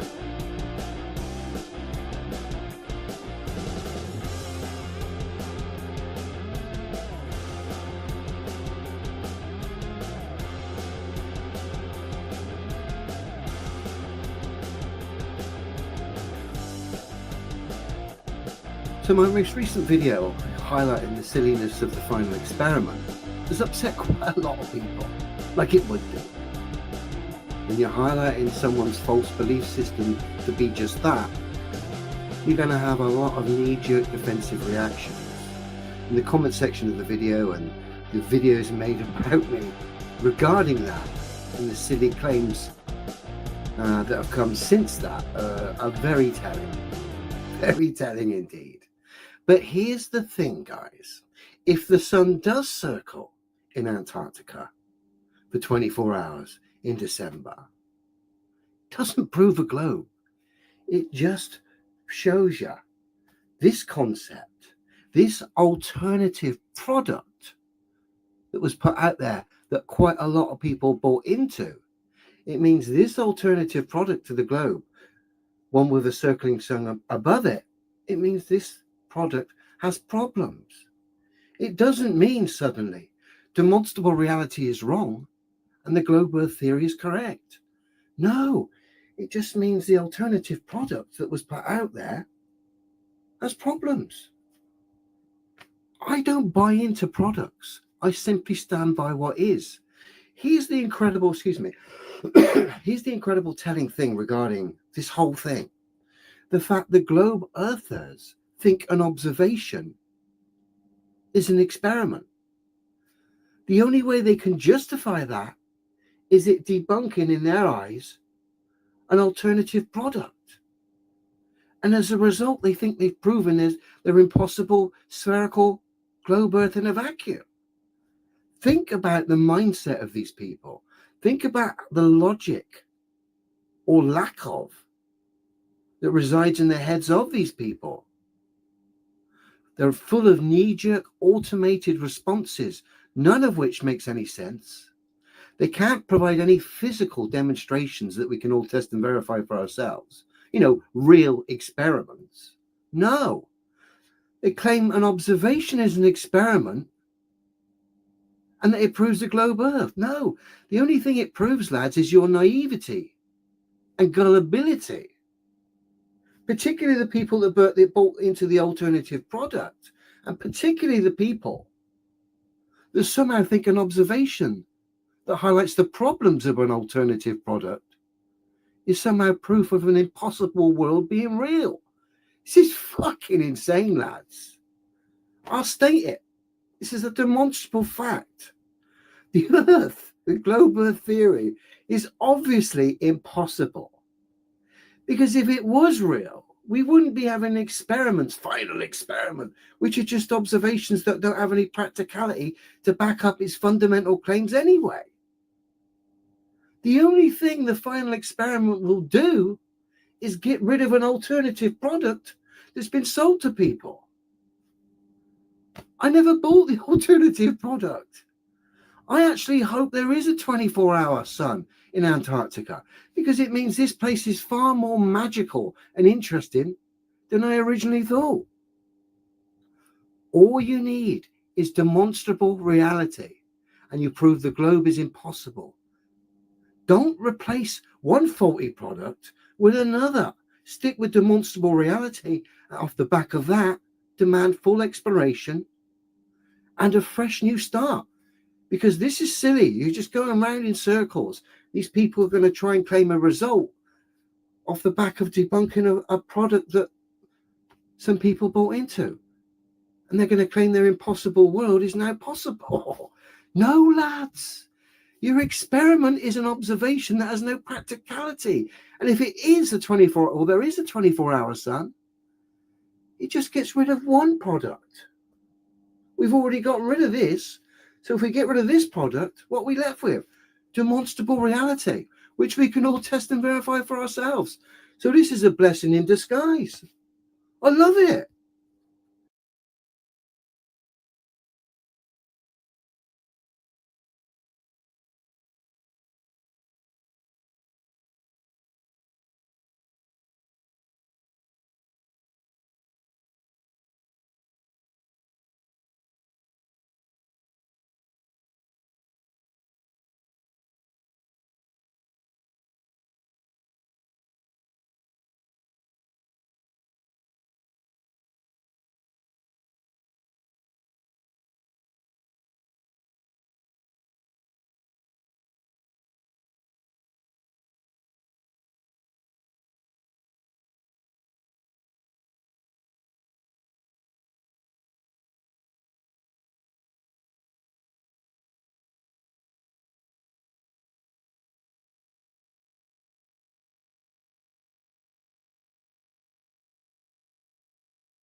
case there are any conspiracy theorists out there, how would you prove to us that you're in zero gravity?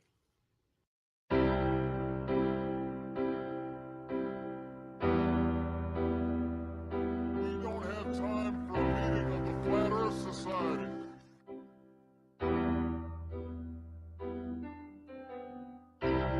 Mind control to make.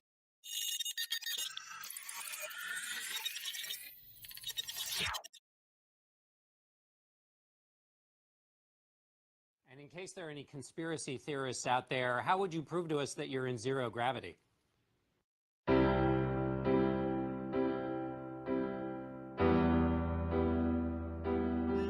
Time for a meeting of the Flat Earth Society.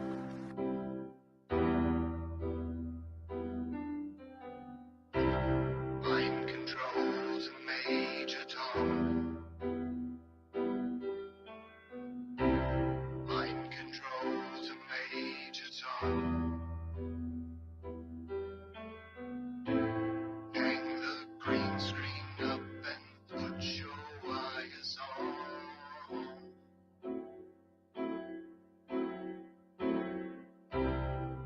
Control to Major Tom.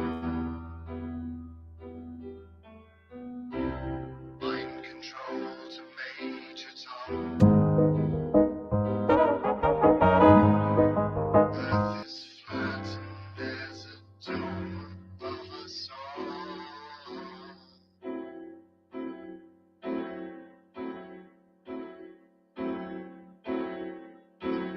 This is mind control to Major Tom. We've fooled the human race. Now the existence of God is so far away. Mind control to Major Tom. Mind control to Major Tom. Earth is flat and there's a dome above us all.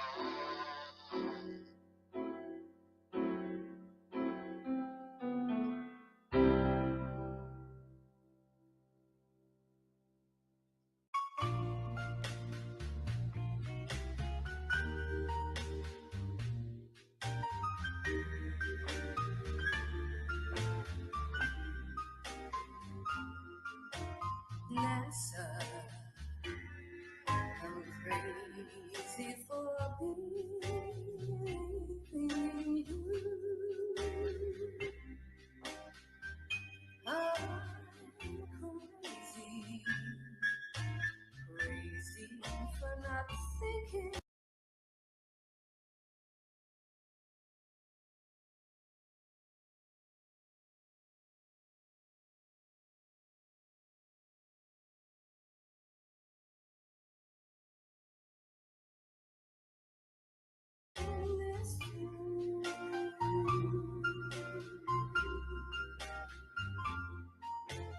I thought the world was a globe, but you're lying. Maybe someday the masses will realize this too.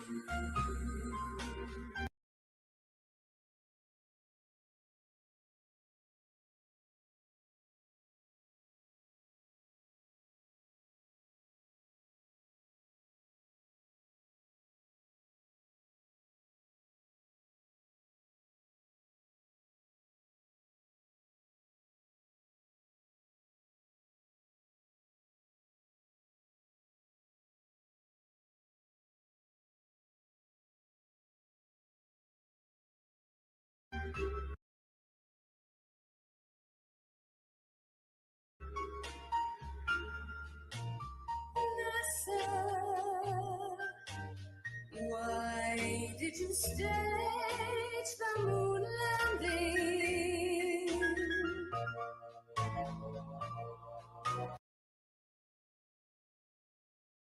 Wondering where in the world to go.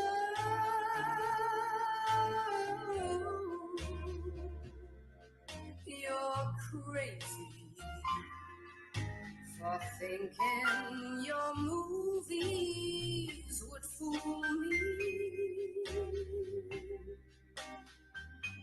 You're crazy for trying and crazy for lying, and I'm crazy for believing you. You're crazy for thinking that I wouldn't question your CGI images and deep sea space station, and I'm crazy for believing you.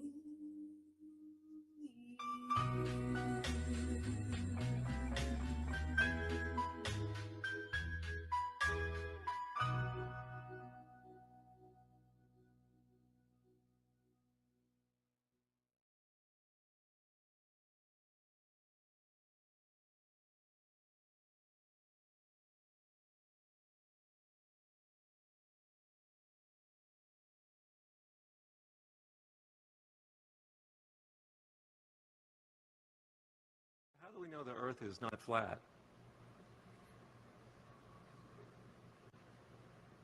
We don't. It's flat.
Garbage that they push in mainstream news. Go and watch the Morgal, maybe then watch Flat Earth Clues. I use my eyes and I can see the world is flat. They say trust NASA, but I won't be doing that. Their videos are fake and all the tactics flawed. They'll do anything to cut the ties we have with God. The evidence shows there's no curvature at all. Yet science tells us that we're living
How do I put it? It was like, what do you care about them? What do you care about those people? What difference does it make to you? Take care of your own life. Do the best you can for you and your family. What do the rest of the people mean to you? They don't mean anything to you. They're just serfs. They're just people. You know, what's the end goal? The end goal is to get everybody chipped, to control the whole society. They want a one-world government controlled by them. Everybody has an RFID chip implanted in them. And if you're like me or you, and you're protesting what they're doing, they can just turn off your chip.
already known is that our own government has won an award. Yes, NASA, Jet Propulsion Labs, teaming up with Microsoft HoloLens technology, they have managed to fake Mars and make it convincing. And so what does Unity do? Well, Unity awards them. Hey, great job, guys. You're going to fool the people of the world when you claim to land on Mars. Because really, it's going to be a video game. Pretty messed up. Now, speaking of virtual reality, let's talk about the ISS fake station. Okay, to pull this off, you need to have a stage prop, and the stage prop here is a hall section of the ISS. Also, you need on a separate video layer objects in virtual space that can move around by software, such as the paper on the wall, the netting there on the back, this contraption here on the right wall, and there's some boxes, something bungee corded above there. Now, all those objects are on a separate virtual layer, so they can be manipulated by software to look as if they are floating around. And of course, our three stooges here who are pretending to be astronauts, these guys are also on a separate video layer. And what makes it even worse, they're not even in the same room together. Thanks to the technology of telemetrics, which can bring people in from all over the place and put them in a virtual reality environment. So what you're about to see, if the camera that contains the virtual reality layer, okay, glitches out, okay, or has maybe compression errors, then that layer will also glitch out. And this is exactly what we're going to see now. We delete you. Thank you very much again. Thank you for your time. Have a good flight and many more exciting experiments on the orbit. Thanks a lot. Now, when they said goodbye, I guess the virtual reality camera was cut off. And so the objects that were on the virtual reality layer, the objects that needed to be floated in space by 3D software, vanish out. I want you to notice the hull, the other camera, the stage prop, the hull of the ISS, stays perfectly in focus. If this had been a compression error from the ISS, the whole video would have washed out, but only the virtual reality layer gets washed out here. Also note, you can see the green screen behind the guy right about here. When he's there, it is, the green screen right there behind him starts to show, and then they cut to mission control. So this is Mike destroying the fake station once again. Please like and subscribe.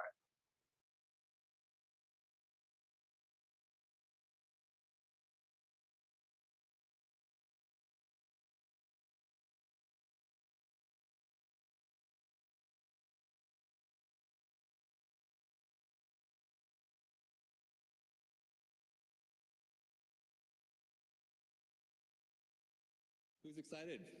First live 4K transmission from space ever. Let's get right to it. Johnson Space Center, can you do the audio check?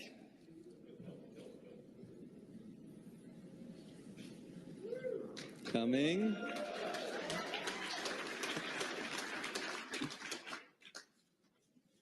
We should hear it in the room very shortly.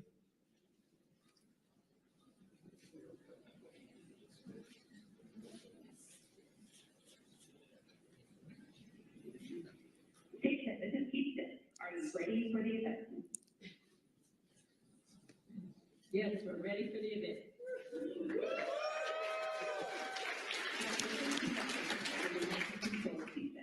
Please call station for a voice check. Okay, here we go. Hello, Commander Fisher and Commander Whitson and Colonel Fisher. It is an honor for all of us and those online to join you and all of your colleagues at NASA in the first ever live 4K stream from space. What is the ISS position in orbit right now?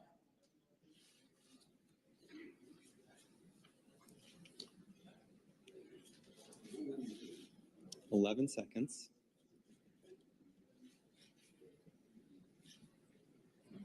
Well, we're just passing over Baja, California, and we're heading in an arc over North America. By the time we finish talking, we'll be over Central Africa. Wow. Amazing, amazing. Before we learn more about NASA's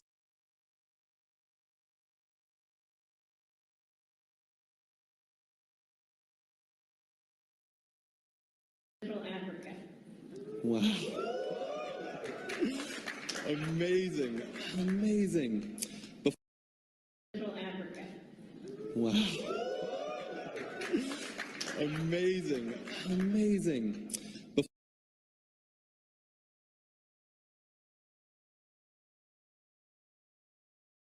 Use of Live 4K, I'd like to share about Peggy's exciting achievement that was recently made on the ISS and in space. Peggy, you've made 8 spacewalks, and you recently set the record for the most days in space by an American astronaut. Congratulations.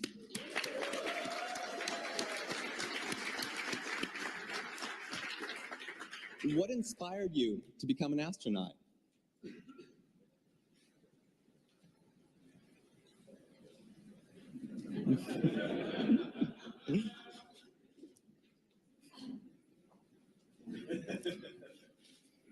Actually, when I was growing up, I saw the first men walk on the moon, and I thought, wow, cool job. Of course, it didn't really become a goal of mine. It was just a dream. But when I graduated from high school, the first female astronauts were selected. And that's when it truly became a goal for me. Luckily, I had no idea how hard it would be, and I just worked really, really hard and spent a lot of years getting there, and a lot of hard work.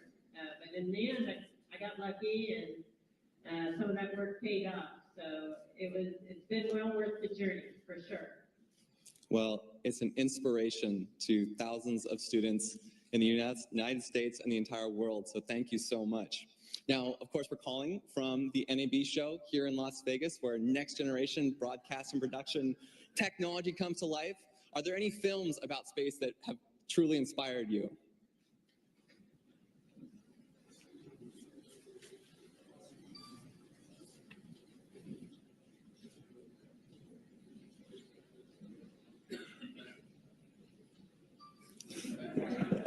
Well, for me, it was definitely the right step.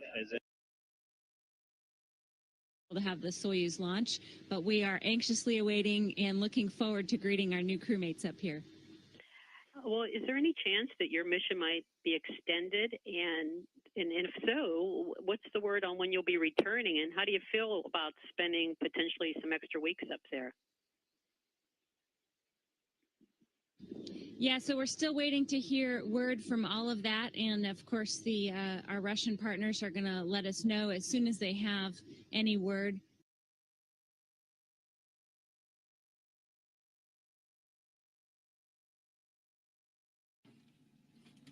Welcome to the cupola. Ready to play a little music?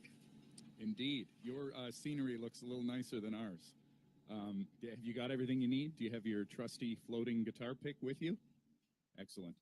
Mine is subject to gravity. Yeah, I know. Yours matches your mission patch. Gleeks, are you guys ready to do this? Yeah!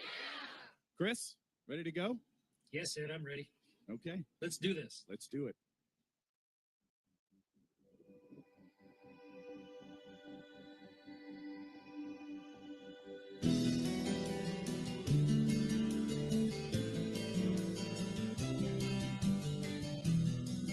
On solid fuel wires, turn the key and light the fire. We're leaving Earth today.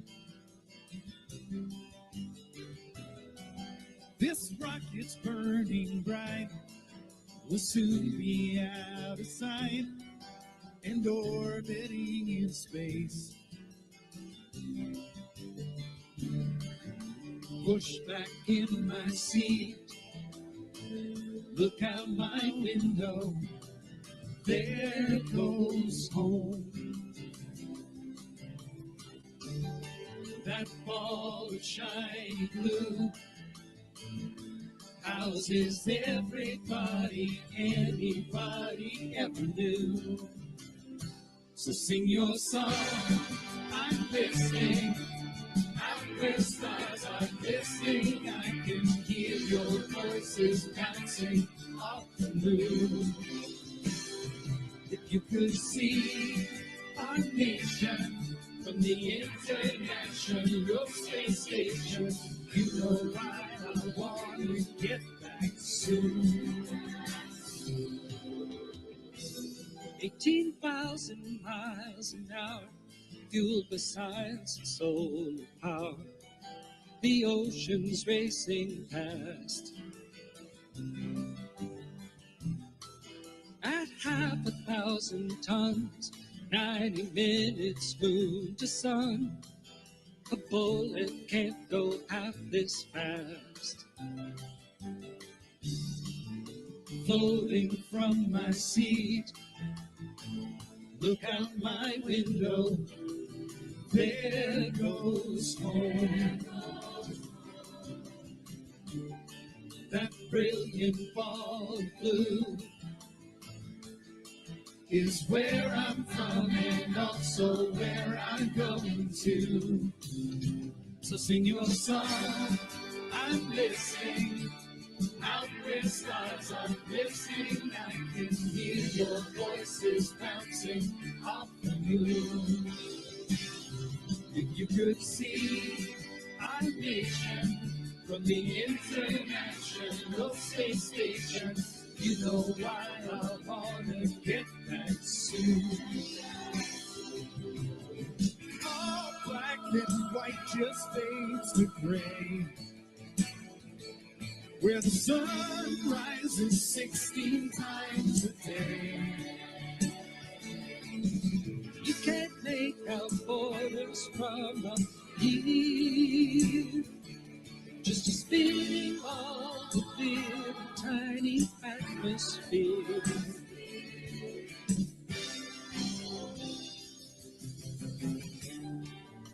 Push back in my seat, look out my window, here comes home.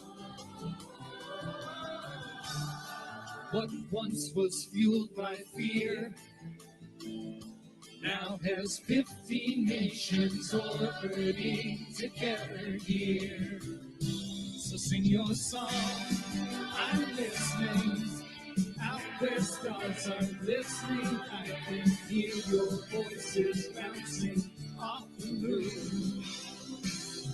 If you could see our nation from the International Space Station, you know why I want to get back soon. You know why I want to get back soon. You know why I want to get back soon. Yeah, you know why I want to get back soon.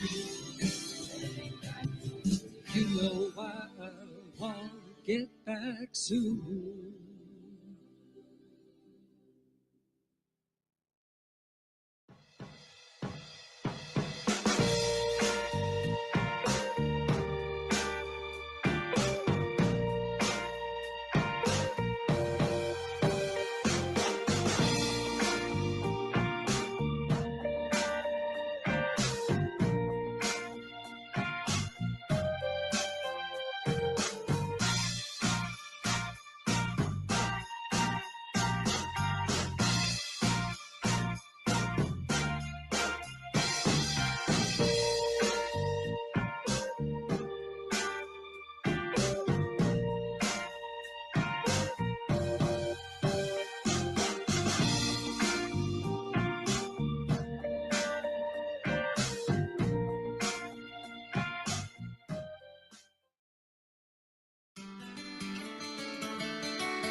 Hi, I'm Noah. I'm in second grade. Could you show a somersault right now?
Good afternoon, Commissioners. Today I'd like to bring to your attention a potential fraud on an enormous scale happening in your county. There's now clear evidence of NASA using numerous methods to grossly mislead the public about astronauts being on the International Space Station. During interior ISS scenes from NASA's own live feed, the use of wires, harnesses, green screens, and virtual reality have been detected to achieve the appearance of a weightless environment. Examples of this include astronauts fading in and out of the screen, green screen glitches, grabbing objects that aren't really there, pulling on invisible wires, getting tangled in their harnesses, and even astronauts appearing out of thin air. This begs the obvious question.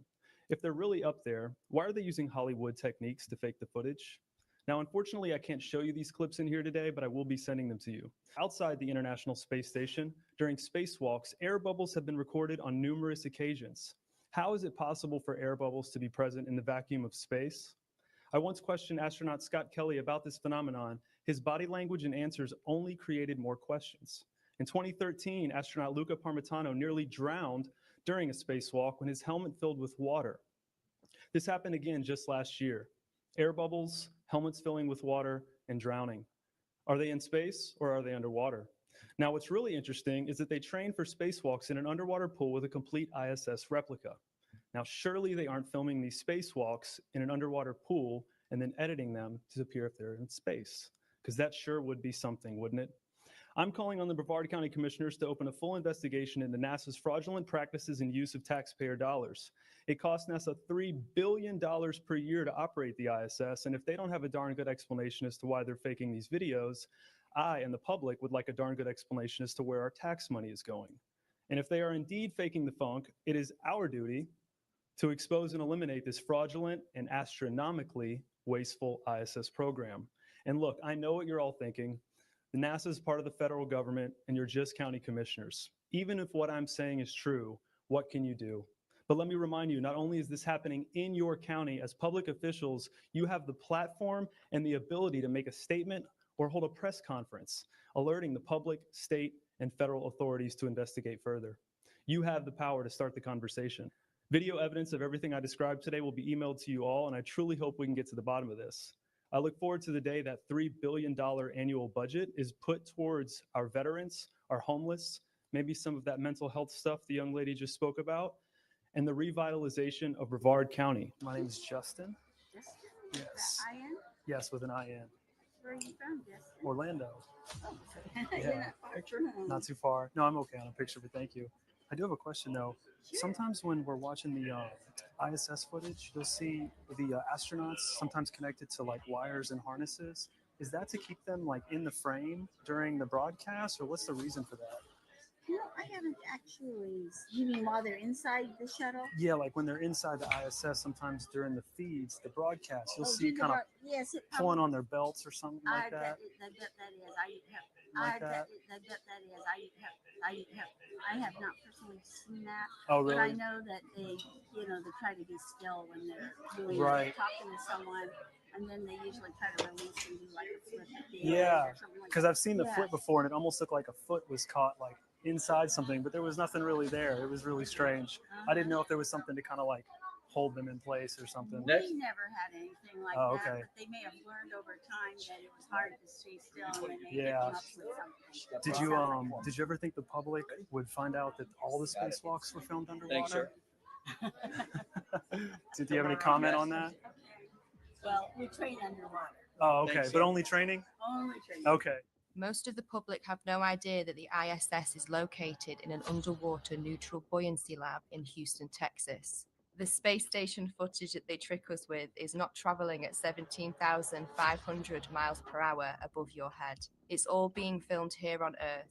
An exact ISS replica underwater. Coincidence? It's a pretty simple process. Film your footage underwater, remove the water layer, add in your CGI Earth layer, and cast your spell.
Globe theory having no practicality whatsoever. When I say practicality, I mean no scientific demonstrations that actually back the globe Earth theory's absurd claims. None. All you'll get is excuses in the form of explanations. Oh, let me explain why I can't provide a scientific demonstration to back my absurd claims. If you don't believe my excuse, then I'm just going to say you don't understand physics. Even though I've not cited a physical demonstration, you don't understand imaginary physics. That's what you're dealing with here when you deal with people who think reality is exactly the opposite to what can be tested and verified by all. So it's clear the globe has no practicality.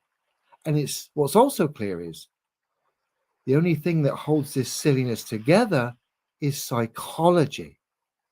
And that becomes apparent very early on when you see how people react to questioning the globe Earth belief system. They have all sorts of defensive knee-jerk reactions, some aggressive, some pantomime-like. Most of them are not natural reactions that have been put there as a part of this person's experience in real life from real exploration themselves. No, they've been put there by the education system, drilled in through layers of silliness, and as a result, programmed by the education system to react in certain ways. And we all know how people used to react when you first brought this subject up about questioning the shape of the earth. Cheeks would puff out, eyes would roll back, deep breaths, as whoever you were having the conversation with had all these preconceived ideas about what you were about, put there by a mainstream media, which of course can't stop lying and misrepresenting anyway. And these performances, this psychology, this pantomime performance, which the general public put up for us, it's not even a form of entertainment at this point in time. I find it quite sad to see these people respond in the manner in which they do when you question the globe Earth theory. The subject came up at work the other day. Let's say the other day, 2 weeks ago. Now, I haven't really had too many discussions regarding the globe Earth theory on the site I'm working at the moment. But it came on the radio. One of the lads I'm working with, banksman / crane supervisor, came on the radio. Within earshot of the radio was about half a dozen chippies, a couple of steel fixers, works foreman, the main boss, the banksman, crane supervisor, quite a few lads. The subject came up regarding the shape of the earth. And I said, look, you can have some knee-jerk reactions to what I'm going to say to you, but the earth's not a ball. I went on to state some demonstrable facts, which of course are true on every single level. Things like tower cranes and plumb bobs don't have the ability to be destined and plumb, whilst doing 4 different speeds, ludicrous speeds, in all different directions at the same time, like the globe Earth theory suggests.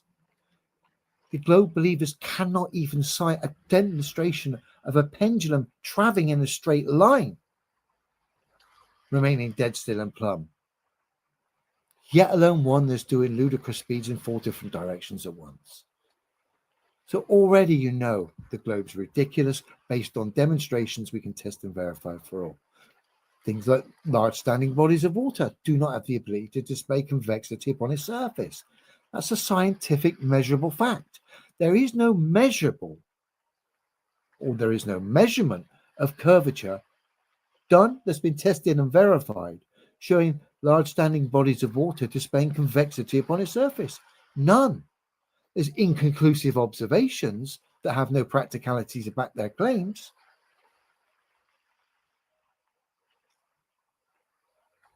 But it would seem the general public are in a bit of a mess here.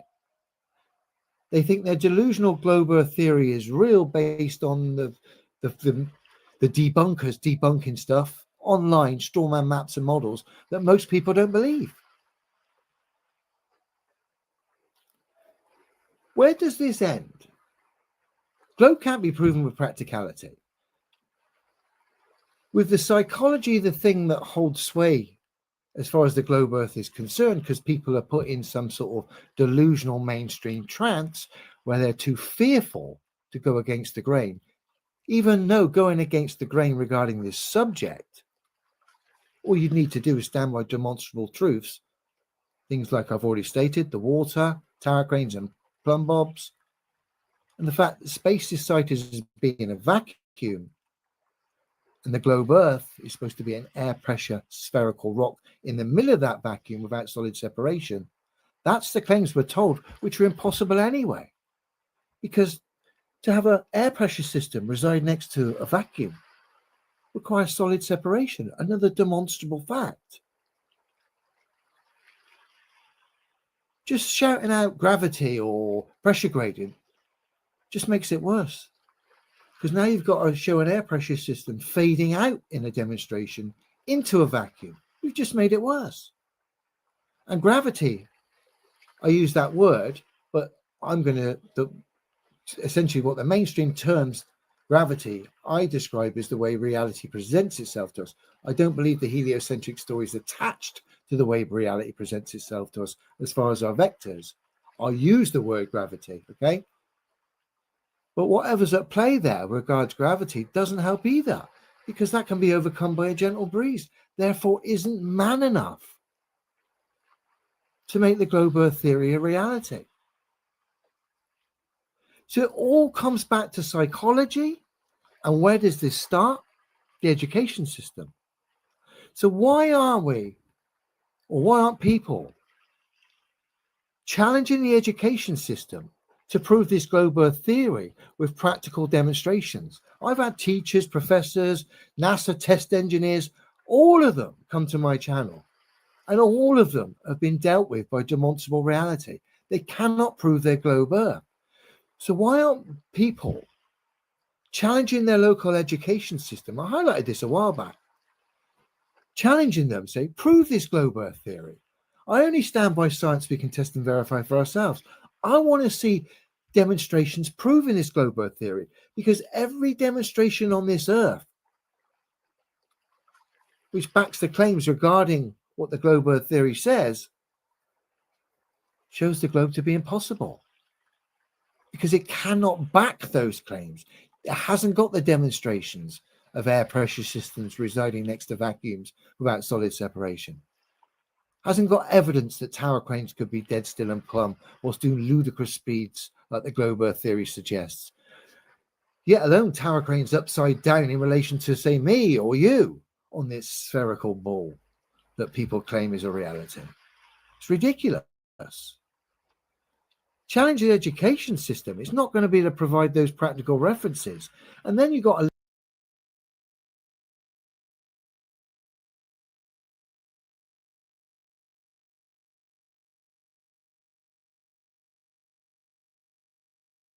lever point to hold people accountable, whether it be the head of the board or whatever.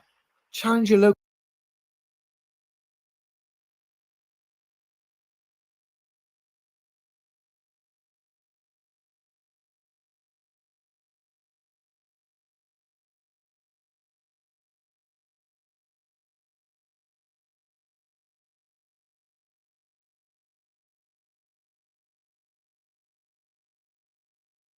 school. No one can prove this globe, which is why you got all these people making a song and dance about going to Antarctica, looking at a light in the sky, and then suddenly claiming they've got scientific demonstrations for their impossible world. Fucking insane. The education system has made these people this way. So the only way you're going to deal with this is nip it in the bud at the root. That is the education system. Stop this silliness. They can't prove it. Start holding people accountable for the toss they're serving up to the children. And as a result, we wouldn't have to, in 20, 30 years, deal with grown adults who are clearly deluded. Otherwise, they wouldn't be going to Antarctica, looking up at a light in the sky and then declaring demonstrable reality is wrong.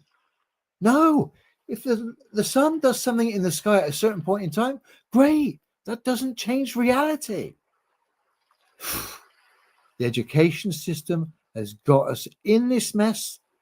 The mainstream media, backs up the delusional world which the mainstream believers believe in.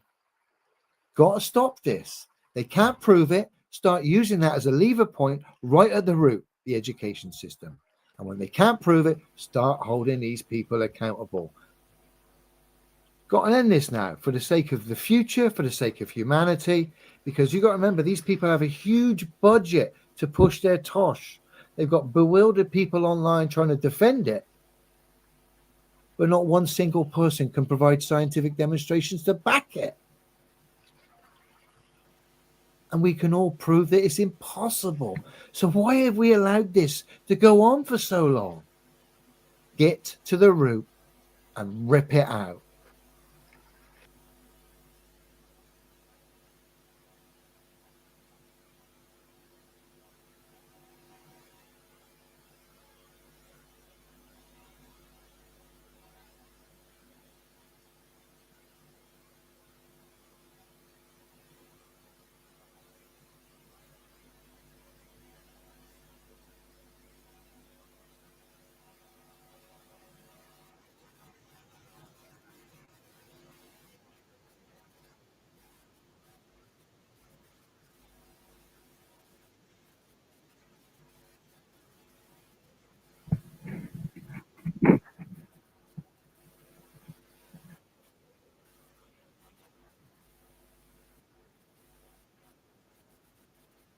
So, klasse.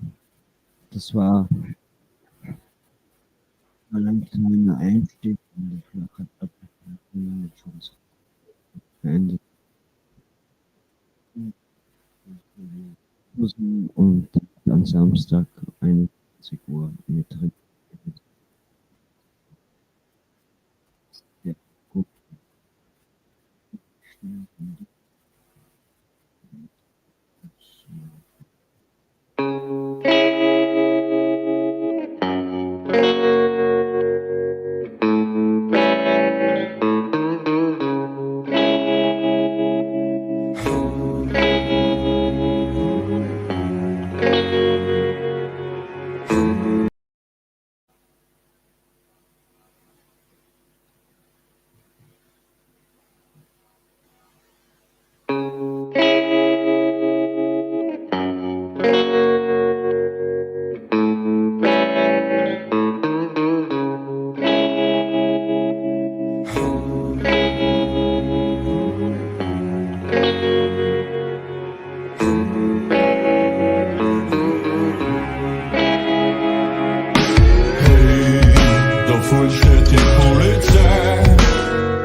Nacht lang ein Spaß, auf einmal trifft man einen Kopf, dann hat's Gehobe vom Gas. Ich weiß komm, werd nicht frech, weil wir sind da in Wien. Nur auf Befehl geht es nicht, ich war schon tierisch als Kind. Ich war schon immer gern eine kleine Haut, immer der, den keiner traut. Immer gern total versaut, immer der, den keiner braucht. Immer der, wo alle sagen, den gib ich mir nicht. Alter, gib das ein Schmäh und du sitzt auf der Ehe. Ich hab alle Tage am Sitzen gehabt, dass schlimmer nicht geht. War für alle, nur für die nicht da und immer im Weg. Ich war immer kurz vorm Absturz und fast unten in der Grube. Und meine Mutter ist versunken und versturm an die Suren. Doch ich hab nicht verloren, weil ich hab mich noch traut. Hab mein Teufel in Zug und ich hab's noch da zahlt. Schreib ein Zehn auf ein Beat, statt ein Brief aus dem Knast. Bin gehört durch Musik und bissl Robe vom Gas, Alter. Hey, da vorne steht die Polizei. Wir müssen mich Robe vom Gas, sonst wär's unweg. Hey, da vorne steht die Polizei. Wir müssen mich Robe vom Gas, sonst wär's unweg. Da vorne steht die Polizei. Jetzt müssen wir noch ruhiger sein. Na wär's um sehen sie uns gleich und da siehst du Trefferblicher im Fernsehen. Heute, ich meine, es ist nicht so, dass ich was angestellt hätte, aber du mir was ja nie und mit so anschön tät. Bin nicht wirklich auch gut spürt, okay, mit meine Wühle nicht drin, doch manche wollen mich am Bücher sehen. Aber na, so bin ich nicht. Ich bin ein braver Bub, der in einer Tour für seine Haber tut. Ab und zu, das sind wir zu, dann sind wir deppert leicht, aber selbst das liegt sie wollen am nächsten Tag ein Weckerle. Drum stick ich Puffer Wecker, weil den braucht man nicht, kann man das. Ich mach heute nix für das im Ihm und vielleicht schauen wir das. Außerdem, dann will ja nicht irgendwer Herr Kieberer. Drum schauen sie jetzt mal Wecker und sie sehen mir heute nimmer mehr. Hey, da vorne steht die Polizei. Wir müssen wegen over vom Gas, dann sperren sie uns weg. Hey, hey, da vorne steht die Polizei. Wir müssen wegen over vom Gas, dann sperren sie uns weg. Schon damals als kleinerer Bocke wollte ich Gas geben, abheben, Mann stehen und nicht mehr vom Gas gehen, was reden. Gegen die Größeren bei Parkfäden anlegen, immer kurz davor, dass ich ein Knastleben antrete. Hörte nicht darauf, was den ganzen Tag Vater sagt, er hat mich schon immer vor den Tag gewarnt. Manches Mal haben sie mich eingesagt, keine Kraft abgestürzt, Wien Mitte, erstes Mal mit 13 Jahren abgeführt. Vieles überdenken, bevor Bullen vor Bar stehen, darum besser runter vom Gas gehen. Hätte ich nicht hingehört auf Vaters Worte, wär ich entweder in Haft oder ein Gedenkgraffiti an der Wand geworden, Ella. Die Boys in Blue kommen in unsere Parks, Eltern haben Kinder vor den Jungs so wie uns gewarnt. Auch wenn wir Zeugen sind, schweigen wir vom Staat stets. Keine Vorbilder, aber zeigen dir, wo's lang geht. Hey, da vorne steht die Polizei. Wir müssen wegen over vom Gas, dann sperren sie uns weg. Hey, hey, da vorne steht die Polizei. Wir müssen wegen over vom Gas, dann sperren sie uns weg.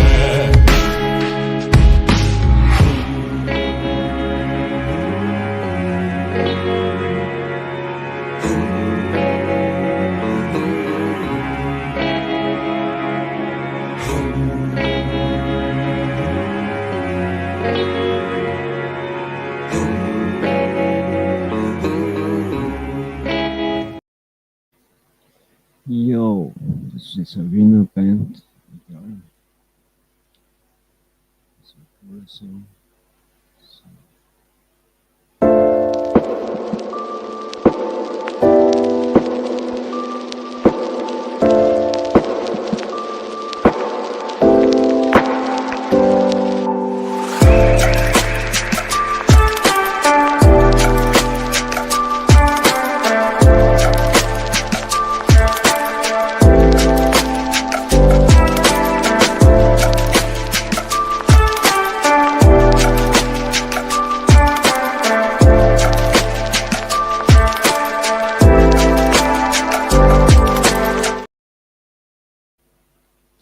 Jo, Leute, also eine kleine Präsentation über die Flache Erde.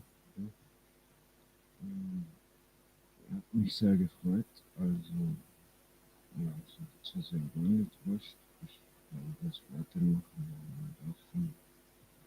und eigentlich sagt dieses Bild schon alles, was StationNet ja, denkt noch. Ich glaube, es einfach Sinne. Ja.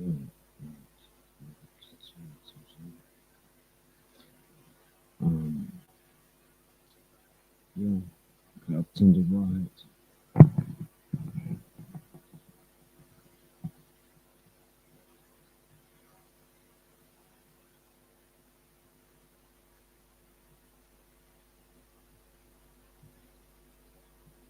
So, also wollte ich noch da sein.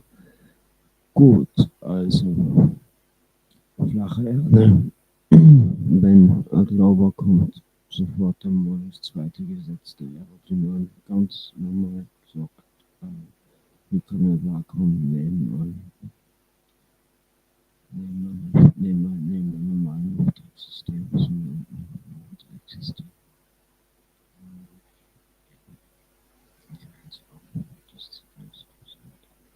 NASA betrügt uns, belügt uns. Ja, das ist für mich 100%. Wir werden von wirklich psychopathischen Leuten regiert und für die sagen wir wirklich gar nichts wird. Das ist ganz ein kranker Kreis. Wir haben hier dafür eingefuchst und da sagst du dann wirklich schiefe Sachen. Ja, aber die machen das schon lang. Also nicht nur meine Laune zu dir, wurscht. Ich probiere die Wahrheit, die ich ein bisschen herausgefunden habe, auszubringen. Und überlegt mal, wenn man Kanonen schießen würde und die Welt wird sich dann. Nein, musst du alles berechnen, das ist nicht was.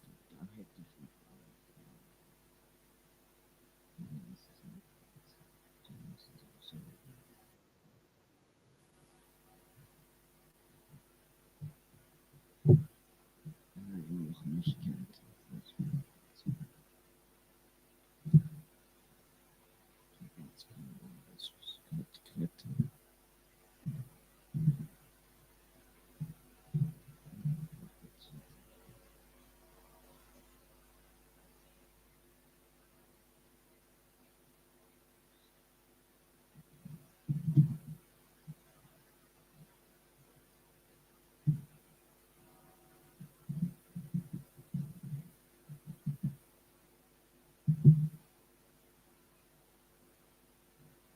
Alter, ist ja die Zensur heftig.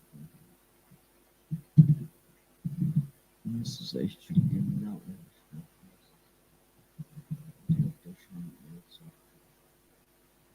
Deswegen Video speichern, Jungs, weil wer weiß, wie es ganz neu geht. Wir kennen es schnell.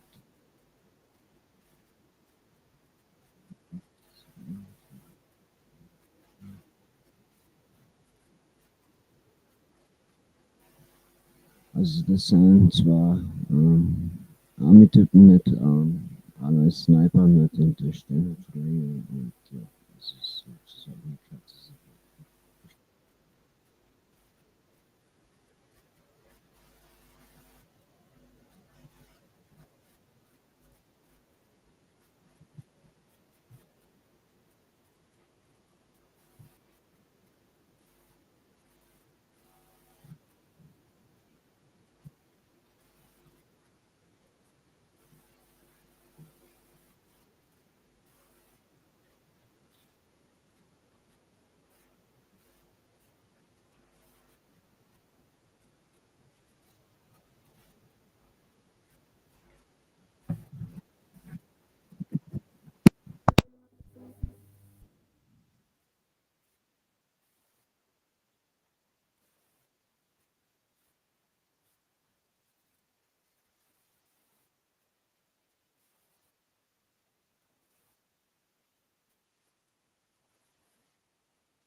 We only have one shot at this guy. Okay, a little left. Okay, now factor in the spin. No. God damn it, man. Okay, what direction are we? East, west, north, south, northeast. Factor in everything. We need to know exactly the direction, the spin of the earth, and how to come better. Else we're gonna miss. There's no spin of the earth. Take the shot, retard. But that would mean Neil deGrasse Tyson is wrong, and you miss every single shot when we do this. If we miss this shot, our location will be blown. We've been here for 4 days shitting in little cans. Tell me the spin of the earth. Like, okay, down to the left 16 inches. No. They saw us. I missed a shot. I guess it was spinning a little faster than I thought. Globe, Earth, sniper. I can see the mirage. No, that's the target. Must be a mirage. Well, I've done the calculations. 8 inches per mile squared. I wouldn't be able to see him. It's a mirage. I'm not taking the shot. It's him. Like every sniper just shoots people. That's a fucking mirage. That means Neil deGrasse Tyson, the bike thief with the answers, is somehow misleading me. Globe, Earth, sniper. Okay, if you factor in the curve, this is clearly a mirage.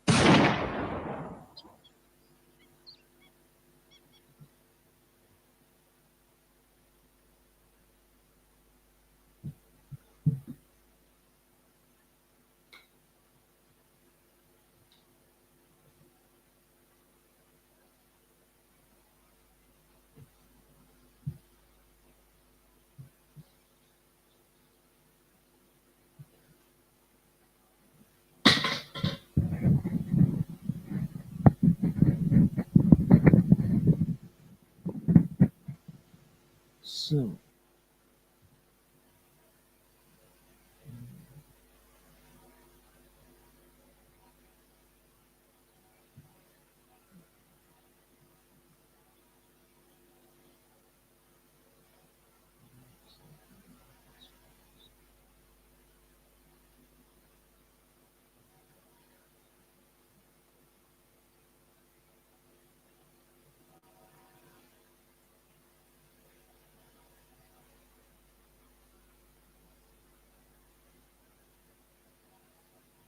Momente und warum Leute selber Raketen starten. Also ist ziemlich kurz nur so. Ja.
Das wird die 1000.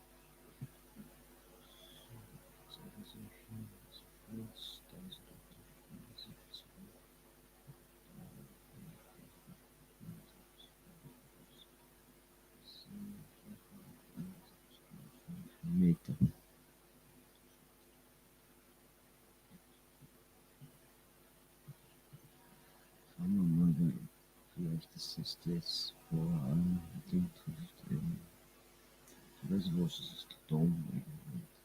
Weil Elon Musk seine Raketen, wir machen ja jetzt immer so, ja, das Treffen einfach so gehen, da kommen wir nicht weiter.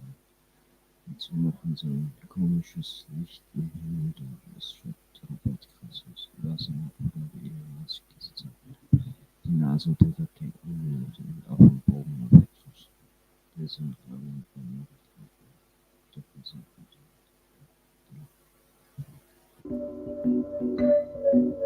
Das ist, wie gesagt, ja.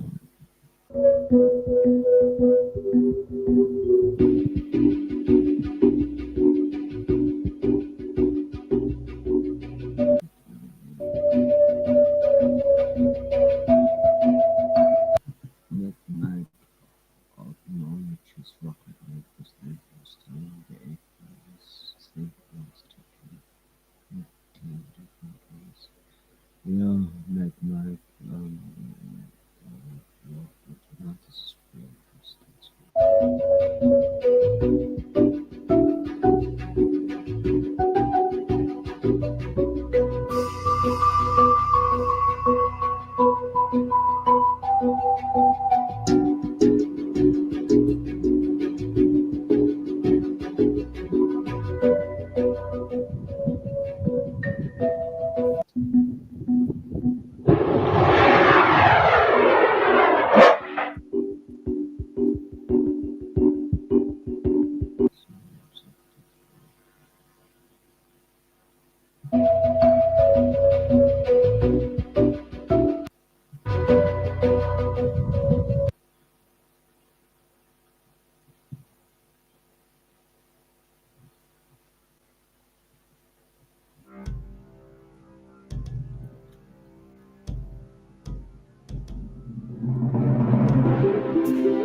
From earth turned we our mind and heart away to chase new joy and love. Stars we comb, the fruit of ecstasy sustains by day, but by our own in night we thirst for home. Autopilot set for Sinai. We've got a few minutes. Great.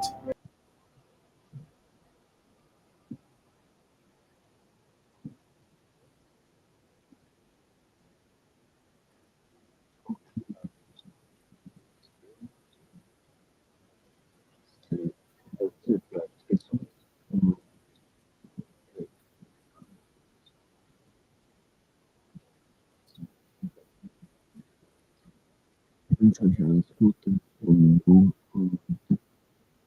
Soundcloud 21.